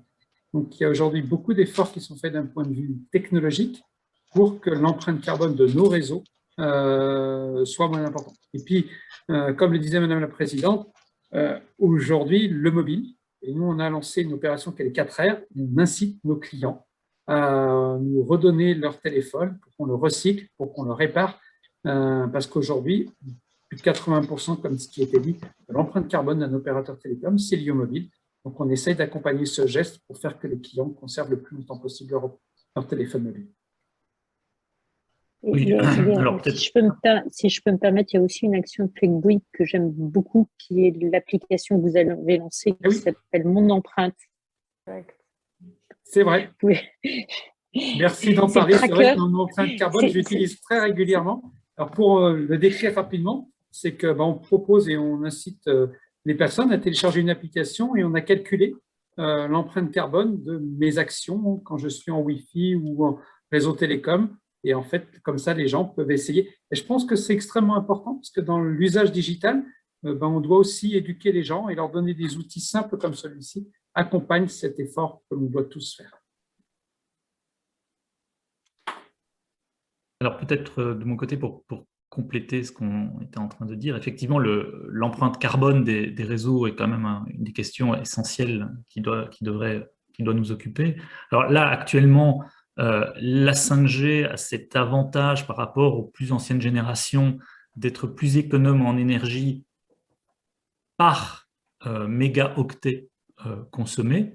Donc, elle a d'un point de vue d'empreinte carbone, elle a un avantage par rapport aux générations précédentes. Maintenant, on ne va pas éteindre les générations précédentes du jour au lendemain. Ça ne va pas être possible. Ça se fera sans doute progressivement dans quelques années.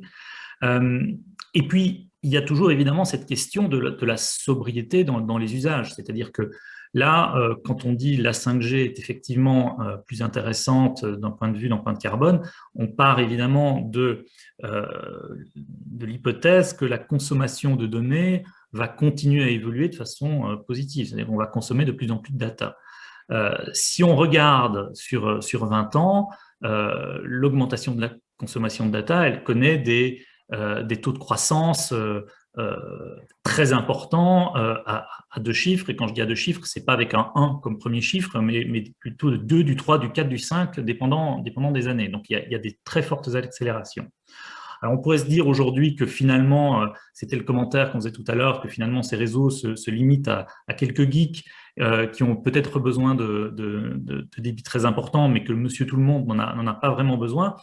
Je pourrais peut-être rappeler que c'est exactement ce qu'on disait de la 4G, malheureusement, il y a 10 ans, des acteurs très importants du secteur des télécoms, d'ailleurs, avaient dit à l'époque que les Français n'avaient pas besoin de la 4G. C'est évidemment pas quelqu'un de chez Bouygues.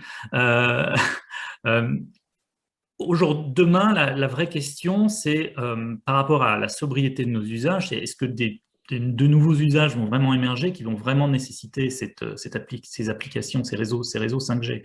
On a parlé tout à l'heure des métaverses, on a parlé du cloud gaming. Je crois qu'on a un sujet qu'on n'a pas abordé, mais qui me semble être très important, c'est également la question des équipements, c'est-à-dire que la 4G a vraiment décollé grâce au smartphone.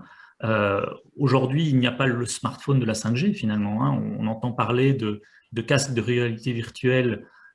Ils existent déjà, ils sont assez lourds, ils sont assez compliqués d'utilisation, ils ne peuvent pas se connecter en 5G.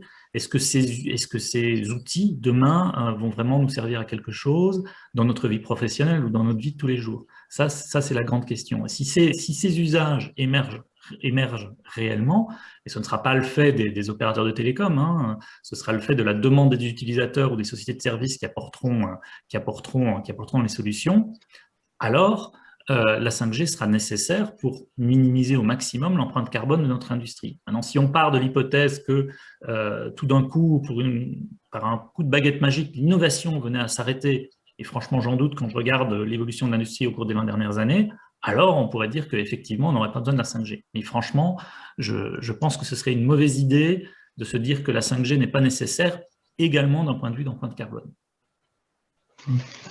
Peut-être que Victor, Pardon. Ouais, vas-y. Je souhaiterais revenir sur 2 points qui ont été abordés par Laure de la Rodière.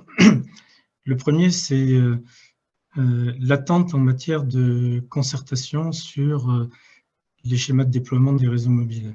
Cette attente est extrêmement forte en réalité, et les instances qu'elle a évoquées, ces instances ne fonctionnent pas.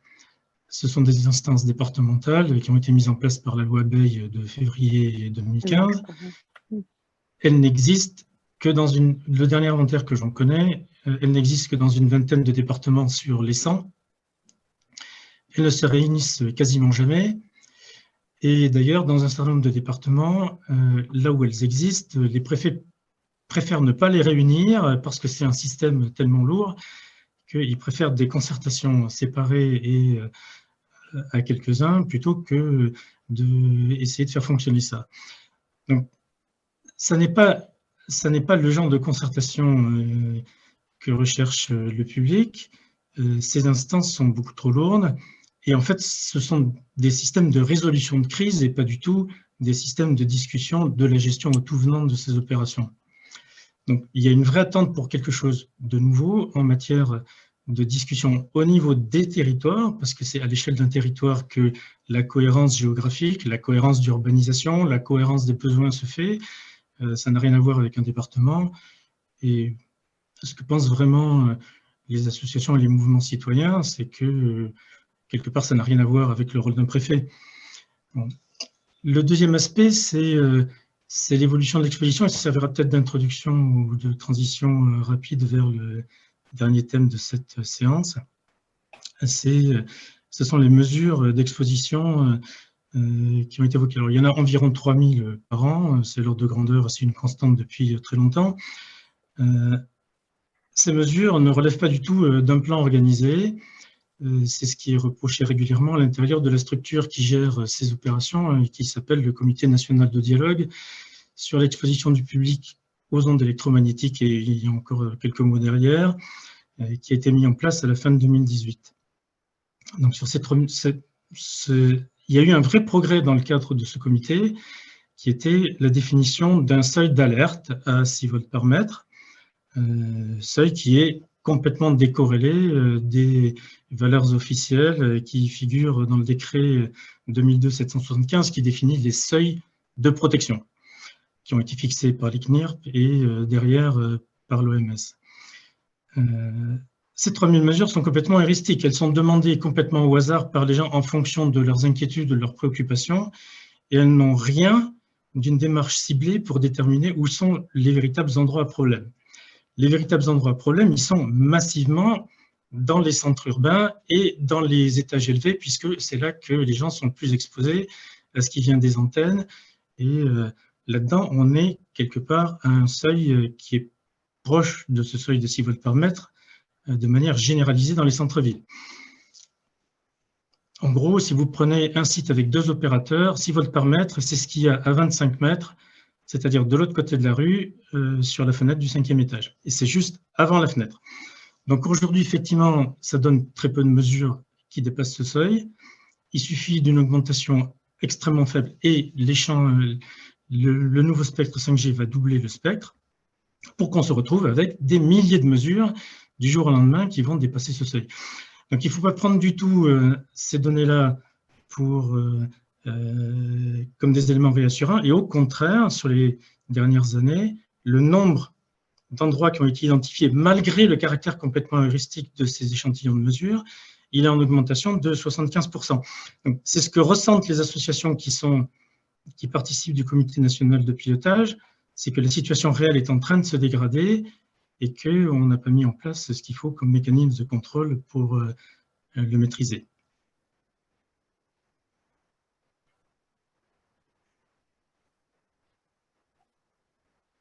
Alors, peut-être Victor Arvidsson, effectivement, dans quelle mesure finalement on est dans une phase dans laquelle les réseaux 4G sont en train de saturer, la 5G vient de les saturer, et justement, dans quelle mesure le fait de prendre le relais par une nouvelle technologie va intervenir, puisque de toutes les manières, il aurait fallu augmenter les puissances en 4G.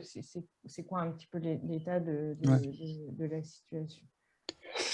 Alors, l'état de la situation, c'est qu'elle est confuse. Non, mais Plus sérieusement, je pense que la situation est un peu, enfin, avant de répondre précisément à votre question, la situation est un peu compliquée sur la perception qu'on peut avoir des choses. C'est pour ça que les initiatives prises par l'ARCEP sont vraiment excellentes, puisqu'elles permettent aux uns et aux autres d'échanger et puis de converger vers des positions communes. Donc ça, c'est très positif.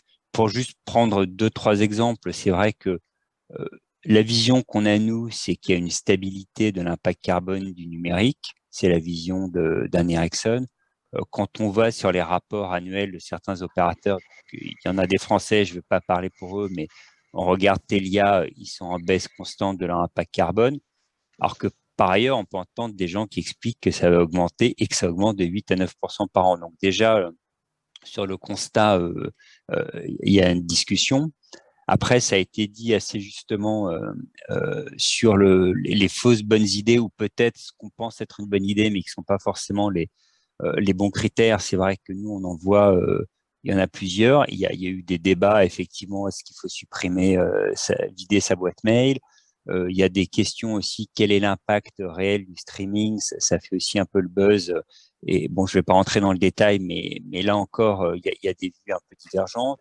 Il y a aussi des débats fixes par rapport au mobile, dans quelles conditions l'un est préférable à l'autre. C'est aussi un débat.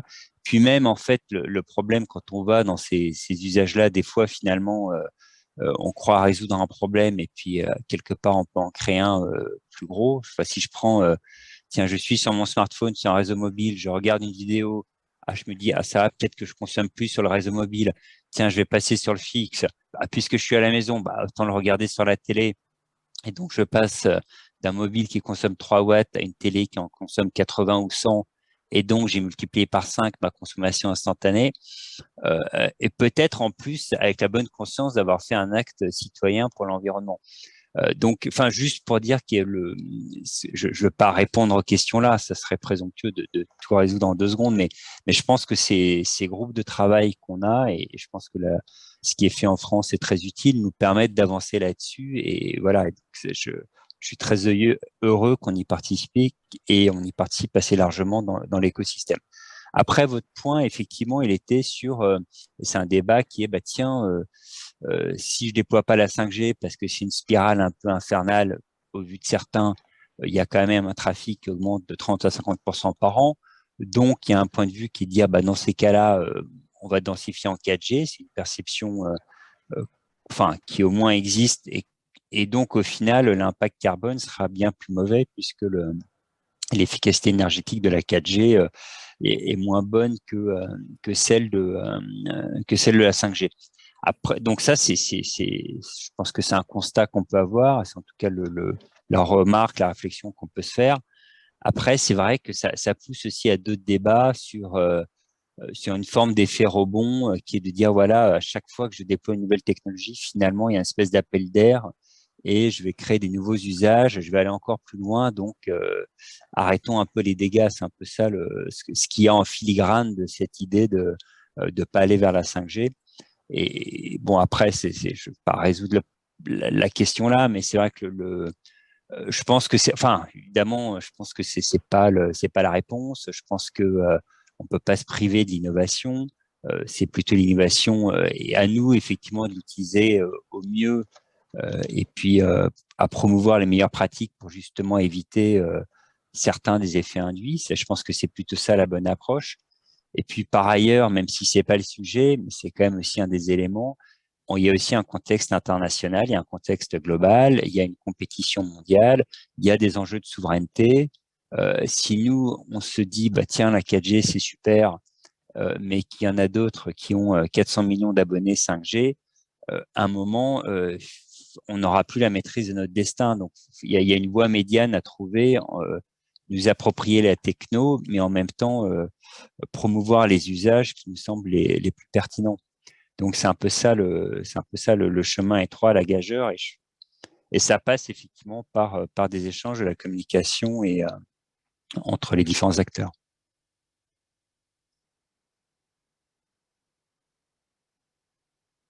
Il y avait une question dans le fil des questions et réponses qui en termes de fausse bonne idée qui est intéressant de soulever, je trouve, c'est l'extinction des technologies 2G et 3G en se disant si on éteint des technologies, on va gagner en efficacité énergétique. On a commencé à regarder ça à l'ARCEP et c'est pas complètement évident en fait. Parce que quand vous éteignez une technologie, vous êtes obligé de remplacer en fait des objets connectés qui fonctionnent en 2G par d'autres nouveaux objets ou 3G. Et les nouvelles antennes en fait sont une seule antenne fait 2G, 3G et 4G à la fois. C'est-à-dire qu'au fur et à mesure du remplacement des antennes par les opérateurs sur un réseau, vous n'avez plus qu'une antenne qui fait les 3 technologies. Elle est capable de gérer ça. Enfin, vous me contredisez, hein, Stéphane Haller ou Victor, si je dis quelque chose de trop grossier d'un point de vue technique. Mais dans l'analyse qu'on a fait, moi, ça me paraissait évident. Je me dire, waouh, ça c'est une super idée, on va éteindre une techno et ça va être bénéfique pour l'environnement. C'est pas si évident que ça au total. Parce que quand vous êtes obligé de changer des terminaux massivement et que vous savez que c'est la fabrication des terminaux et l'usage des terminaux qui représente 80% de l'empreinte environnementale du numérique, éteindre une techno réseau, c'est pas forcément en fait ce qui est le plus bénéfique. Voilà, je voulais juste pouvoir répondre à une question du chat qui me paraît illustrer ce qui peut représenter une fausse bonne idée. Je dis pas qu'il faut pas éteindre des technos pour d'autres raisons, et puis dans l'absolu, il y a un moment où il faudra les éteindre sans doute parce que ça peut, voilà, peut-être, mais pas forcément pour l'enjeu environnemental. Et juste aussi une précision que j'ai pas donnée tout à l'heure dans les obligations qui ont été imposées aux opérateurs dans le cadre de l'attribution des 5G. Il y a des obligations sur de transparence sur les déploiements prévisionnels. Donc ça, c'est tout nouveau. C'est au fil de l'eau, les opérateurs sont obligés de donner des informations sur les sites qui seront déployés sous 3 mois et les sites ayant fait l'objet d'une demande d'autorisation d'urbanisme. Et donc à moyen terme, de dire le nombre de sites prévus par département sous 2 ans. Ça, c'est plus sur les objectifs de couverture pour le dernier, mais les 2 premières informations, c'est aussi pour permettre en fait aux élus locaux d'assurer cette concertation avec la population. Alors, pour continuer sur cette question de l'enjeu environnemental, il y a eu tout à l'heure un exemple d'initiative qui a été cité sur la manière de surveiller la santé des arbres grâce à la 5G. Et c'est vrai que la 5G est un des éléments qui va permettre d'améliorer notre pilotage par la remontée d'indicateurs et donc l'optimisation de l'empreinte générale par l'ensemble des secteurs. Le numérique y contribue et la 5G parmi le numérique peut avoir un vrai rôle à jouer. Donc, je serais intéressée par quelques exemples en la matière que soit vous auriez déjà constatés sur le terrain, soit qui sont des perspectives crédibles à relativement court terme. Donner quelques exemples d'IoT. Alors, malheureusement, c'est peut-être pas de la 5G, on fait de l'IoT avant même de la 5G. L'agriculture connectée. Alors, je pourrais prendre l'exemple encore de la grue, parce que, mine de rien, on a quand même pas mal de choses. C'est l'exemple de la soirée. Je vous donne un exemple d'économie en termes de grue. C'est qu'en fait, vous savez, quand les gens travaillent dans la grue, souvent il fait froid. Et quand ils arrivent le lundi matin, ils avaient peur d'avoir froid avant de rentrer dans la grue. Donc, en fait, ils laissaient le chauffage tout le week-end. Et l'IoT, ça nous permet aujourd'hui d'anticiper ce chauffage et de faire ce lieu. On a fait aussi avec l'IoT, on a travaillé avec une filiale de la Poste qui s'appelle SOP, elle porte bien son nom. Et en fait, on était capable de mesurer la consommation énergétique des bâtiments de la Poste pour essayer d'optimiser. Je donne un exemple, parce qu'on parle souvent de Smart City, mais des fois, c'est des petits gestes de pas grand-chose. On travaille avec une ville. Alors, j'aime bien les histoires, mais la ville, c'était assez intéressant. Ils avaient mis des capteurs pour voir la consommation électrique de l'ensemble de leurs bâtiments. Et à un moment, ils s'étaient rendu compte que le chauffage du tennis couvert consommait plus d'électricité que l'ensemble du chauffage de leur collège dans cette ville. En fait, ils se sont dit, waouh, mais c'était juste, on a mis quelques capteurs et en fait, ils se sont rendu compte que les gens, quand ils allaient jouer au tennis, comme il y avait une porte avec un badge et des fois, ils invitaient des gens, mais ils laissaient toujours la porte ouverte. Donc, on se rend compte des fois avec ces petits capteurs qu'on est capable de récupérer pas mal de données qui permettent de faire des économies. Un autre exemple, c'est que j'ai travaillé avec un très gros hôtelier où on avait juste des capteurs sur les compteurs d'eau qui nous permettaient de détecter la consommation d'eau. Et ce qui était intéressant, c'était que l'hôtelier nous disait, moi, c'est un très gros groupe hôtelier qui avait des dizaines de milliers d'hôtels, il disait, normalement, tous les hôtels, en journée ou en nuit, il y a un point mort, c'est-à-dire que personne ne consomme de l'eau. Et en fait, dès lors qu'on avait un capteur, on pouvait mesurer, dès lors que dans un hôtel, il n'y avait aucun point mort, c'est qu'il y avait une fuite d'eau. Et donc là, ils étaient revenus où on avait détecté pas mal de fuites. Donc, avec les objets connectés, on peut faire beaucoup, beaucoup de choses sur l'économie d'énergie. J'espère qu'avec ces quelques exemples, ça vous a éclairé. Merci. Je peux peut-être en donner rapidement. Je pense que sur l'industrie, le gain énergétique, le fil conducteur derrière tous les exemples, c'est souvent un gain de productivité. Je décharge un bateau plus vite, je sors un produit plus rapidement, je peux réutiliser plus une machine, une grue, que sais-je. En fait, finalement, ces gains de productivité, ça me permet d'avoir moins d'équipements, moins d'actifs, et donc finalement d'être moins consommateur d'énergie. Et donc, ça, c'est un des éléments. Et là, typiquement, le fait de connecter les objets, ça permet aussi de le réaliser. Un des cas que les gens aiment bien, par exemple, c'est tous ces AGV, enfin, ces véhicules autonomes où finalement, en les connectant en 5G, en les rendant encore plus autonomes, en leur permettant de sortir de leur rail, au lieu de les faire rouler à 3-4 km/h dans un hangar, si on pouvait les faire rouler à 20, 30, 40 km/h, ce qui serait possible si tout était connecté, on augmenterait d'autant la productivité du site. Donc ça, c'est un peu des fils conducteurs, le gain de productivité avec son impact sur l'impact carbone. Après, il y a, enfin, je vais pas tous les faire rapidement, mais enfin, je vais les faire plutôt très rapidement. Il y en a évidemment sur l'énergie. On pense qu'à l'avenir, effectivement, l'énergie sera beaucoup plus composée d'énergie renouvelable, de sources différentes, et qu'elle aura besoin d'une gestion beaucoup plus fine que finalement le réacteur nucléaire que je lance et qui ronronne, enfin, ou ronronne pas, mais enfin qui a un rythme enfin assez stable. Donc ça nécessite aussi d'avoir une gestion plus fine, et c'est aussi un des éléments de la connectivité. Les véhicules autonomes, plus ou moins autonomes, ont aussi des gains d'efficacité, mais c'est basé sur la connectivité. Le télétravail, c'en est un aussi. Et ce qui est intéressant dans tout ça, c'est que souvent, il peut y avoir des effets rebonds. Donc, il y a vraiment des bonnes pratiques à adopter pour maximiser les bénéfices et réduire les éventuels effets rebonds. Et moi, l'effet rebond que j'adore, parce qu'il est tellement simple et tellement absurde, c'est la voiture autonome. Vous la prenez le matin pour aller travailler, badaboum, il n'y a pas de place à votre bureau, bah, c'est pas grave, vous renvoyez la voiture autonome chez vous et vous la rappelez quand vous repartez du bureau. Donc effectivement, elle est autonome, mais elle aura quand même doublé la consommation par rapport à une voiture qui n'est pas autonome.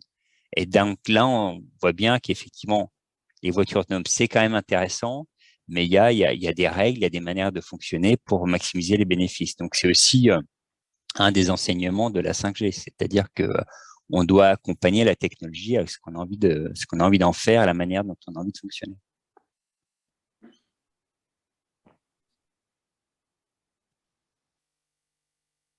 Jean-Luc Lemons, peut-être que vous avez aussi quelques exemples complémentaires en la matière.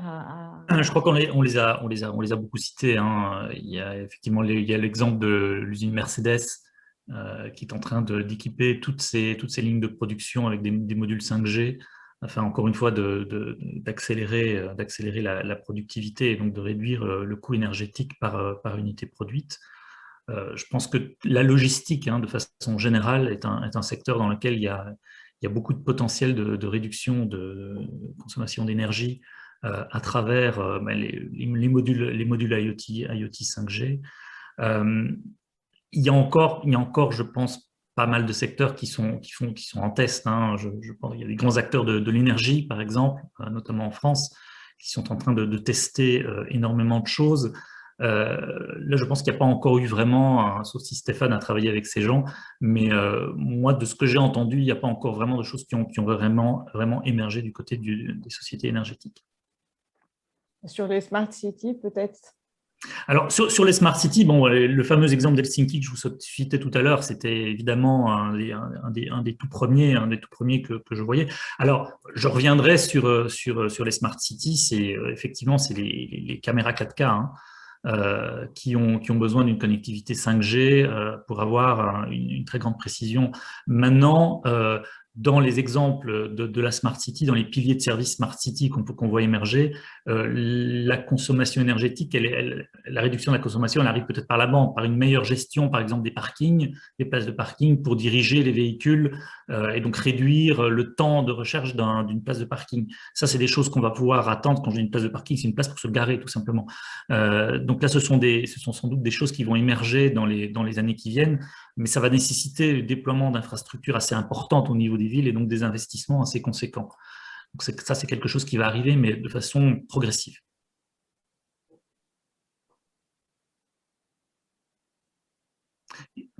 Pardon, maintenant je pense tout haut, mais il y a un autre exemple, c'est la gestion des candélabres, donc de l'illumination des rues.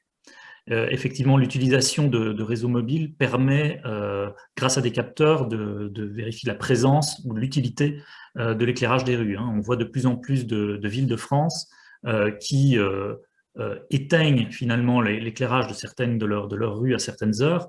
Les réseaux mobiles vont permettre aussi une gestion intelligente des candélabres, permettant de les allumer au moment où on en a besoin. Donc, c'est à la fois un meilleur service pour les citoyens et en même temps des économies d'énergie qui pourront être réalisées. Mais là, vraiment, on est encore au stade des proof of concept. Je n'ai pas à ma connaissance de ville qui ait vraiment commencé déjà à déployer ce genre de service de manière industrielle. Voilà. Lors de la Rodière, tout à l'heure, très rapidement, vous évoquiez le sujet de l'agriculture connectée. Et c'est vrai qu'on a parlé beaucoup d'industrie, mais assez peu d'agriculture. Alors, on ne peut pas encore parler de la 5G dans le domaine rural, donc ça, mais l'agriculture connectée, on voit des innovations dans le domaine agricole toutes simples, en fait, avec l'usage de la 4G ou alors quelquefois même l'usage du bas débit pour connecter des outils de mesure agricoles ou pour faire de la surveillance. Moi, j'ai l'exemple d'un agriculteur qui a bricolé lui-même, mais c'est pour vous donner simplement l'idée, c'est un irrigant en pleine Beauce qui a donc des rampes d'irrigation. Et leur problème, c'est quand le tuyau se déconnecte, en fait, et que ça fait, ils irriguent plus normalement correctement, enfin, ils arrosent plus normalement correctement. Et donc, chaque jour, il allait plusieurs fois par jour voir si sa rampe était bien connectée, rampe d'arrosage était bien connectée ou pas. Et finalement, il a mis une caméra sur sa rampe et puis il a connecté ça à son smartphone et puis il a évité de faire 10 km plusieurs fois par jour entre sa ferme et lui. Puis en confort simplement de travail, c'est plus intelligent. Il y a les éleveurs qui connectent les bouclettes de leurs animaux pour savoir où elles sont, est-ce qu'elles ont bien été, sont bien passées à la machine au robot de traite ou pas, et qui pilotent ça en temps réel. Il y a énormément d'innovations dans le domaine agricole qui utilisent les réseaux. Alors aujourd'hui plutôt 4G que 5G, mais demain, dans un élevage, quand vous pourrez utiliser toutes les vidéos et de qualité, vous surveillerez que ce soit un élevage de poulets, de cochons et tout ça, le bien-être animal et l'état des lieux du cheptel et tout ça à distance. Donc voilà, c'est aussi des cas d'usage qu'on va voir très rapidement en fait comme secteur, parce que les agriculteurs et les éleveurs sont c'est des domaines très, très artisanaux, mais ils ont l'habitude d'investir. C'est-à-dire que quand vous investissez dans un robot de traite ou quand vous investissez dans une moissonneuse batteuse, vous mettez déjà beaucoup d'argent. Et donc, le fait de connecter, de rajouter des outils comme des GPS connectés, tout ça, finalement, c'est déjà dans leur logique d'équipement. C'est pour ça que c'est un secteur qui va, à mon avis, innover assez rapidement. Merci beaucoup. Nous arrivons au terme de cette soirée. Peut-être que lors de la Rodière, vous avez quelques mots pour conclure cette table ronde et globalement sur les enjeux de la 5G. Je vous remercie beaucoup d'avoir organisé ces débats. J'ai trouvé vraiment intéressant les profils autour de cette table ronde pour apporter les contributions à la fois des attentes sociétales. Monsieur Duval, vous avez parfaitement raison vis-à-vis du déploiement des nouvelles technologies et vis-à-vis des interrogations qu'ont la population sur la 5G et de finalement l'enjeu de concertation lorsqu'on déploie ces technologies. Et puis, les témoignages des uns et des autres sur à la fois les investissements du côté opérateur et les promesses que peut porter cette technologie en matière d'innovation, en matière de changement et de bénéfices pour la société, à condition aussi qu'on prenne en compte l'enjeu de l'impact environnemental et voilà. Et c'est sur tous ces sujets qu'on travaille aussi à l'ARCEP pour bâtir un cadre qui favorise l'innovation, mais tout en prenant en compte l'impact environnemental. On est confiant en fait dans le fait que on va être capable de conjuguer ces deux enjeux. Merci beaucoup. Merci beaucoup Laure de la Rodière, Stéphane Allaire, Victor Arvidsson, Régis Duval et Jean-Luc Clémence de votre participation ce soir. Je crois qu'effectivement, l'ensemble des échanges qui ont eu lieu dans le cadre de cette soirée étaient très riches et permettent vraiment de nourrir les débats et les réflexions autour de cette nouvelle technologie qui est la 5G. Je voudrais évidemment également citer l'ensemble des personnes qui ont permis l'organisation de cette soirée. Isabelle Dubillon, Xavier Maître, Michel Lévy, Régis Duval, Renaud Trenka et Didier Verhult. Nous vous donnons rendez-vous donc le 25 novembre, jeudi de la semaine prochaine, pour le deuxième volet de cet événement consacré à la 5G. Nous reviendrons plus dans les détails sur les aspects de perspective technologique, notamment, je l'évoquais, les évolutions de normalisation, et nous continuerons les échanges et les débats sur les nouveaux services. L'inscription pour ce deuxième webinaire est nécessaire, mais l'événement est ouvert à tous, comme c'était le cas pour la soirée d'aujourd'hui. Voilà, il va être temps de clore ce webinaire. Merci encore à tous de vous être connectés nombreux et nous vous souhaitons une très bonne soirée. Et nous allons clôturer maintenant le webinaire. Merci encore. Bonsoir.